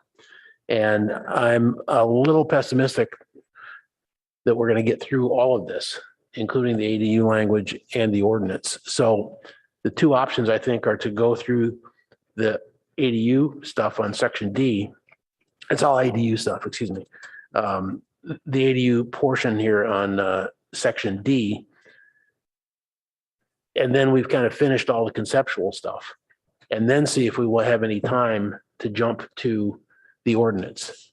So that's how I was planning, but I'm open to how you want to do it. One of the reasons that I wanted to understand the two lines, or to corroborate the two lines of questioning, is because I think they're pretty different. I'm not saying that either one of them is going to be short, but we really got tangled up in making ADUs more affordable last time and ended up not recommending anything to council. When it came back to council, they didn't add anything about that. So there's no big indication of interest at this point that they want that. So we may not want to spend time on it, but we still have to spend time on the other part of it. So listen to what Commissioner Heckman said and what I was going to do, and I don't have a strong preference. So any thoughts? Sorry, Commissioner Chang. I actually like Commissioner Heckman's idea, just because we've just talked through all of these issues. So if anybody's raising specific wording changes in the code, it'll be fresher in our minds, and then we can just start anew with this whole new affordable ADU issue, which may or may not be a long discussion, but we could start that a different night. That's my. Yep, that's fine. Anybody else? Commissioner Rectal says good. I agree. Yeah. Okay. Commissioner Rufbar? Agreed. Okay. Great. Then we're going to shift over to a different page. Where do you want us to work this, Garrett? Sort of page. You're on mute, 29. Garrett. Yeah, just noticed. Yeah, I mean, would you prefer to go back kind of from the top, start at basements, noise produce equipment, go kind of from that list? I think that was Commissioner Heckman's idea. Well, much more simple, actually. I've provided a list of proposed changes. Yep. And you know, the commissioners have seen them and distributed to the public. And I wasn't wanting to talk about individual ones, much as we have done in other ordinance revision situations. You know, any commissioner who wants to ask about a particular revision, we have that discussion. And of course, any commissioner who has their own suggested revisions, we have that discussion. But like the changes that I've suggested that nobody has any comment on, then we get to a point where we just, you know, move the ordinance revisions as revised in our discussion, kind of thing. Yep. I didn't want to cut short your requested process, so that's why I was inquiring. Yeah, so that's what I was thinking. And so if you want to start kind of generally with my comments, I would like to mention that after I sent them in, I did have a conversation with Mr. Sauls about them. And through that conversation, I came to learn that a couple of the revisions that I had suggested were contrary to where staff was trying to take the ordinance. And so I wanted to withdraw my suggested change on packet page 31, where I had put in or proposed with a question mark. So I want to withdraw that because Mr. Sauls explained to me that it was intentional that we're only talking in this instance, in this section of this ordinance about existing primary dwellings. So now that I have that clear, I wanted to take out or proposed. And that's on packet page 31.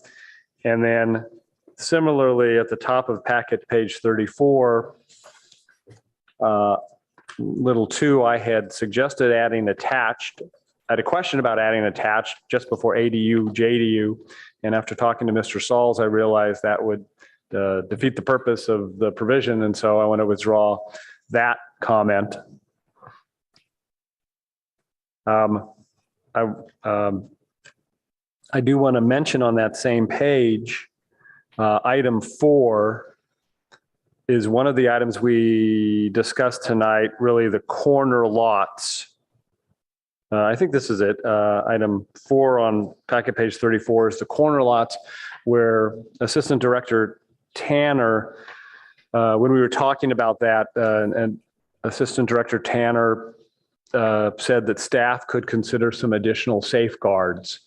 And so I would like, I think that would be useful for staff to do that in their processing of this.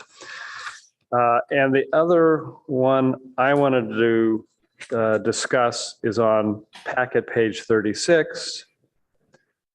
And this is the one we just discussed about shared sanitation facilities. And the concern I had, and I indicated in my markups, is the last sentence. Where is this? Oh, sorry, packet page 36, right? It's under 18.09050 subpart B, 3 little I. So this is the language we just saw.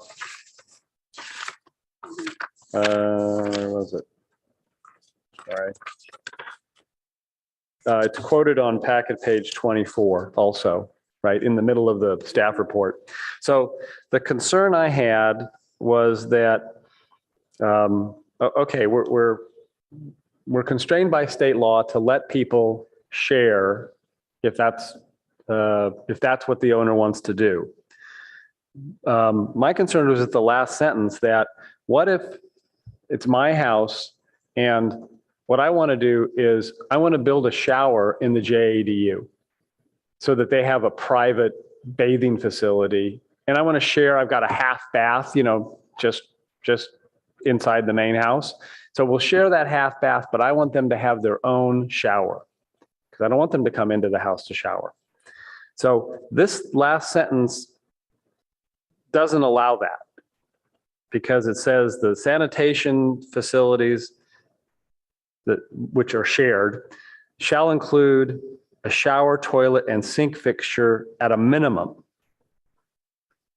And so I think that the shared facilities at a minimum should be toilet and sink. And if we want to share, if I want to have a shared shower, I can do that, but I don't have to. So that was my concern with that language. And Can we ask Garrett for input on that? Yeah, thank you. Yeah. I Could it totally say agree with what he's- we're not provided in the main home, we're not provided in the JADU, sanitation facilities shall include? Because then I would say, like, if it's in the JADU, then you don't have to have it shared in the main house. Something along those Yeah, lines. yeah. Yeah. I see what you're saying. It doesn't necessarily always need to be all those, but sometimes it might be. Right. There has to be a shower available to the occupant of the JDU. Right. Right. And so it's like, Yeah, I didn't read this section as precluding having whatever facilities in the ADU that the landlord wanted, but Yeah. that we had to have them at least in the building, so to speak. It's that pesky law degree. I know. Gets me I every know. time. Just wanted to chime in there and say that I don't think it's an exact replica of the language on page 24 because it's missing the piece that says, unless it's so late that I can't read properly, but it's missing shall be located on the same floor level. Oh, good point. I think you're correct. So it's not, yeah, so we just need to Yeah. duplicate the language from packet page 24 in B Roman numeral 3 on packet page 36 with the addition of the comment that Commissioner Heckman made. Yeah, I think, yeah, I agree with that. And I think this really kind of dovetails with what Mr. Sauls was saying, that fairly late in the process, staff was still wrestling with what version of a limitation to put in here. And so it made it into the staff report, but not into the draft ordinance. So that's a really good catch. So those are the only items that I really wanted to bring out. A number of my comments, a few of my comments, I would like put a suggested language and put a question mark. And those are situations where I wasn't necessarily confident that I had picked the perfect word, but that I wanted staff to look at it and make a decision, and whatever decision they come up with would be fine with me. And there were other places where I just suggested staff look at this and give it some thought and see if for example, on packet page 48, which is the down in section 4, this language, ADUs, actually it's the second sentence, and any impact fee to be charged for an accessory dwelling unit of 750 square feet or more shall be proportional to the square footage of the primary unit. And so my note was, I'm unclear what you mean by proportional.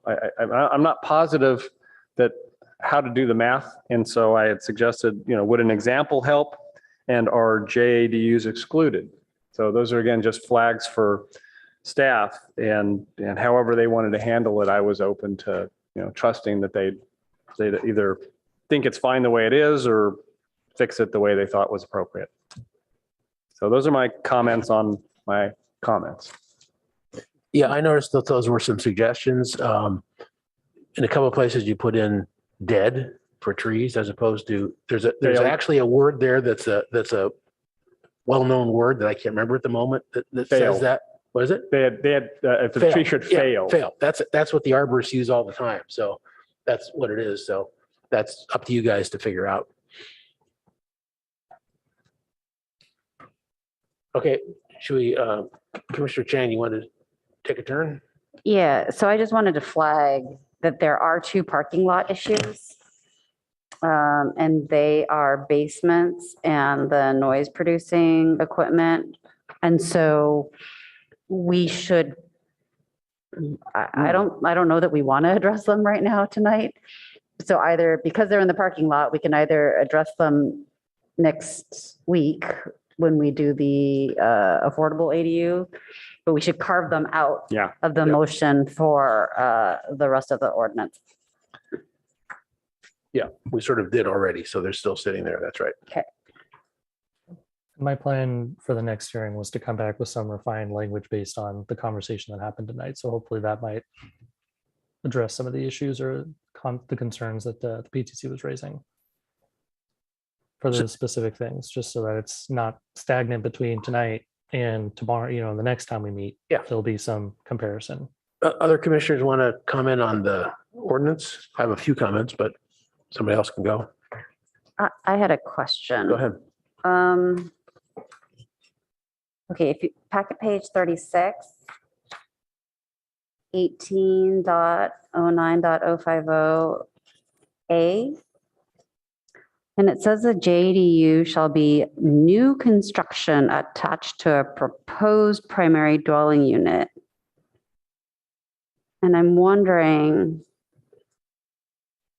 can it be new attached to an existing primary dwelling? The second part covers that, I think. It says, but the second part says it must be created within the walls. Yeah. Right. Or. We can certainly No. look at that and clarify that so it doesn't seem to preclude that, because that's certainly our approach, is to not preclude a specific kind of JDU construction. It's to allow for a Right. conversion, an expansion, construction at the same time. Right. Right, it So- could be either within the existing, it could be a new addition to a new building, it could be new to an existing building. And so it's the last one, new to an existing, that seems to be precluded. Okay. And then I had a question about packet page 36. 36, yes, 35, right at the very top. And it's we've removed second story egress window. We removed second story there. And I think it's pretty clear if it's removed because B already talks about windows on a second floor. But to me, and I asked the attorneys here, it just seems to maybe to be really clear, we should be keeping that second story that's at the top of the very top of page 35. But that's for somebody else to decide. That's just wanted to flag it. And I think that's it for me.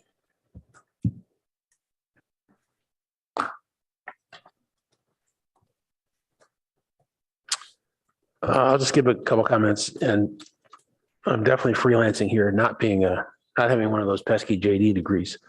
But I'm sorry, Commissioner Long. I just wanted to respond to Commissioner Ching's comment and also make sure I'm capturing it. It's letter C at the top of page 35. Is that where the second story is crossed out? No, it's actually, I think it was B. it's the latter part of B. So B starting on packet page 34 says windows on a second floor, blah, blah, blah, blah.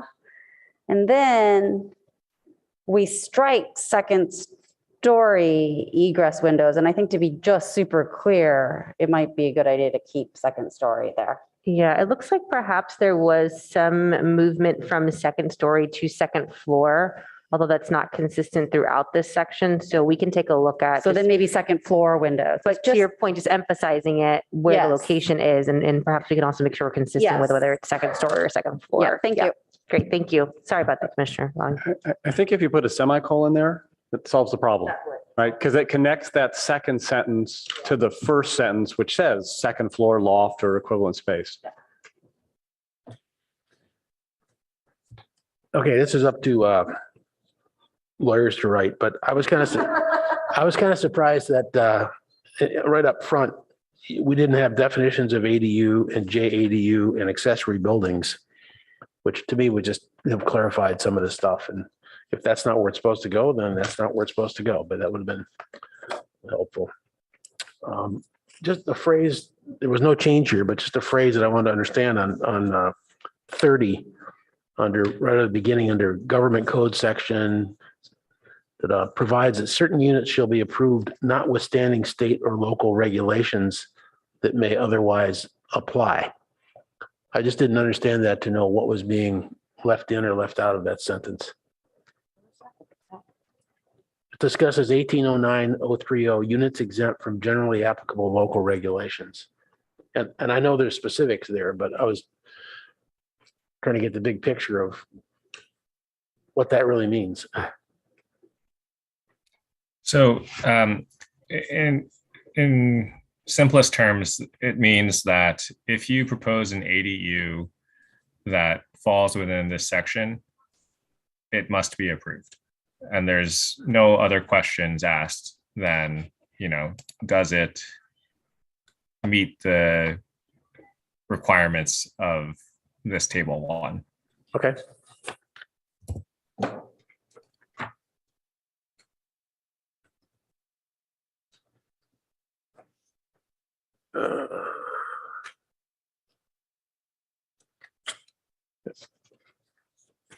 Some of my questions have already been answered, and we're not going to talk about the 1809-060 right now.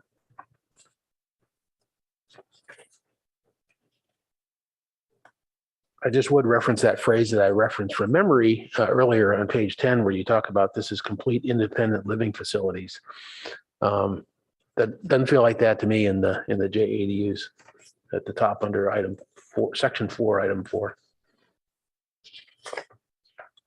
And that's all I had. Any other commissioners?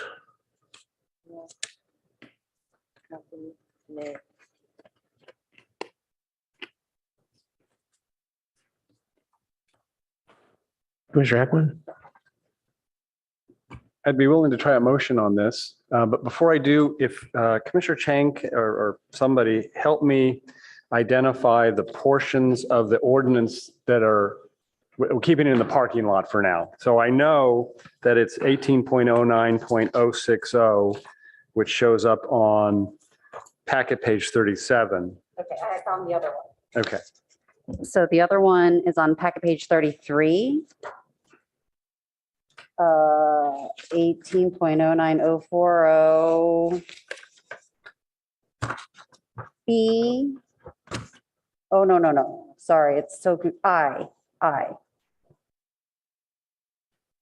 So it's on package page 33 though. it's subpart I Yeah. Subpart. at the bottom. It's the noise producing equipment Correct. section. Yes. Right. Okay. All right. So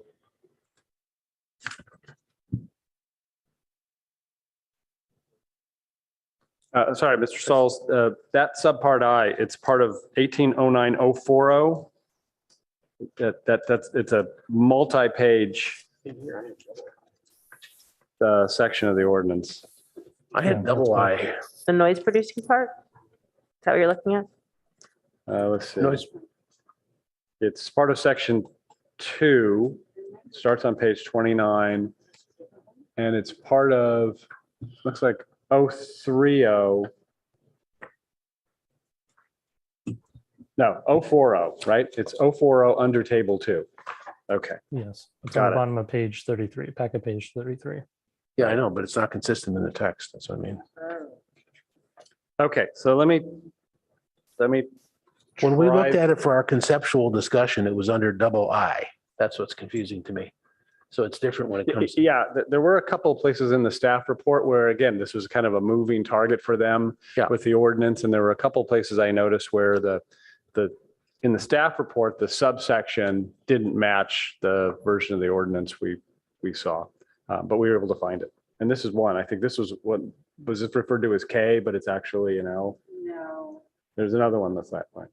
This one's referred to as J and then little Roman numeral 2, but it looks like in the ordinance, it's actually just I. Yeah, it was H changed to I, right? Under, Yes. yeah. Okay. All right, so let me try this. And again, here, I think rather than moving conceptual approval, we want to direct staff to, at our next meeting, bring us a modified version of the ordinance provisions that reflect the changes that we've discussed tonight. I mean, that's the concept that I'm going to try to do here, rather than try to approve that stuff, because we haven't seen what staff's going to come back with yet. Yeah, but you're still going to bracket the two items that are I'm parking going to lot. I'm going to exclude those entirely. So I would expect that when we come back next time, those two sections are going to be exactly as we see them tonight. Yeah. Right. Okay. Unless So, staff has some ideas between now and then. yes. Okay. So Just please redline any differences. We'll break them out. yeah, great. So I will move that we recommend that staff, when they return for our next Planning and Transportation Commission hearing, bring us a revised version of this packet of ordinance amendment that includes so many of the changes that I have recommended in the packet I sent earlier in the week, as staff feels are appropriate and beneficial. Other than the couple that I mentioned I was withdrawing today, and but not But the motion does not include any changes that I may have made to two sections that are in our parking lot. And those are sections 18.09.040, which relates to noise equipment, and that is on packet page 33, and 18.09.060, and that's our affordable ADU program, which is on packet page 37. So we're not proposing at this point, staff. I don't know that is there another one to identify? And the basements. Which is, I think, on the page 34, I think. Basements 34. So this is also in 18.09.040. This is, and it's actually under the setbacks heading, right? Yeah. I believe it's under Roman number 2 Uh, on page, the upper part of that page.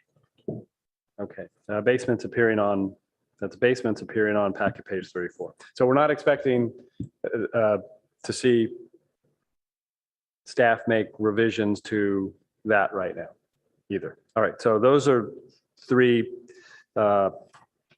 areas of the ordinance code that we're reserving unchanged for our next meeting. That's maybe the most wordy motion I've ever made. Don't worry, I got it all. Okay.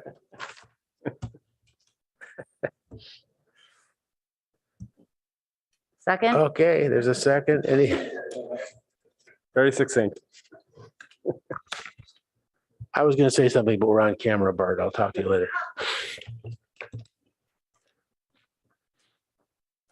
Okay, any other comments? Then let's go to a roll call, please.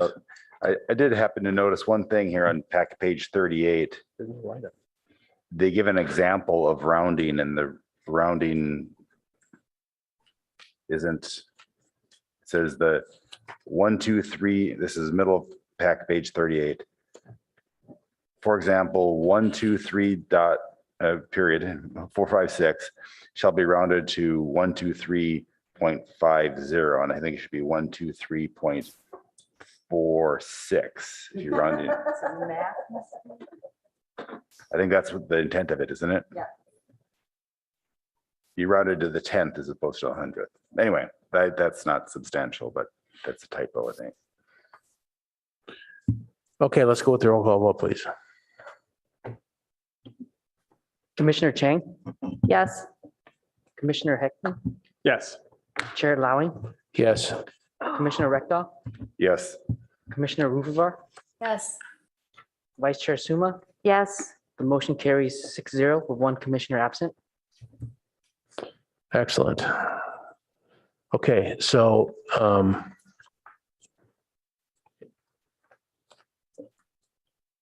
I would consider a motion for continuance. I'll make a motion to continue this to our next meeting, Yeah, to the next regular meeting of the Planning and which is Transportation August Commission. 10th. Okay, second, please. Second. Okay, I'm not here.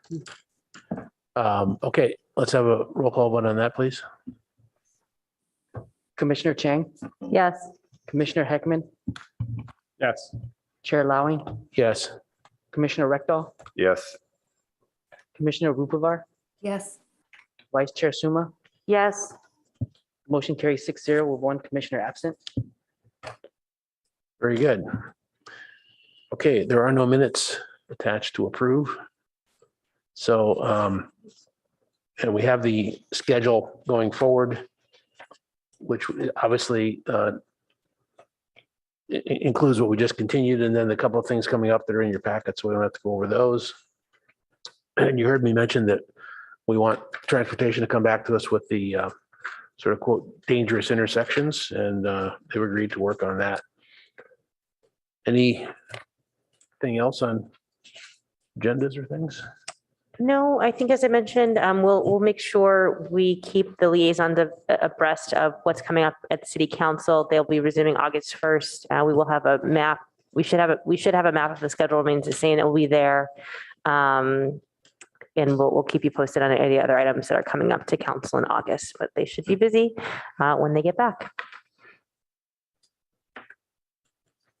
Okay. Any other comments or announcements or committee meetings? Commissioner Heckman? Thank you. So given that we have continued the item 3 to August 10th, I think tonight was another example of how invaluable our assistant director has been to us. And I was wondering if Mr. Yang could tell us if under, any of our procedural rules, she has to stay to finish the item on August 10th. I think that's a heck of a good point. I suspect I know the answer, but I'm looking to you for your best creativity here, Mr. Yang. Mr. Yang, it's all up to you, dude. Yeah, I'll see what I can find. All right. But thank you again for really making the job that we have up here so much easier. And I know you have a lot of staff support, but you are the top of the pyramid that we see generally, and it's been a great experience for us to work with you. Thank you very much. So I would like to adjourn in Assistant Director Tanner's honor. Yes. Thank you very much. I appreciate that. See you in the city. Good night.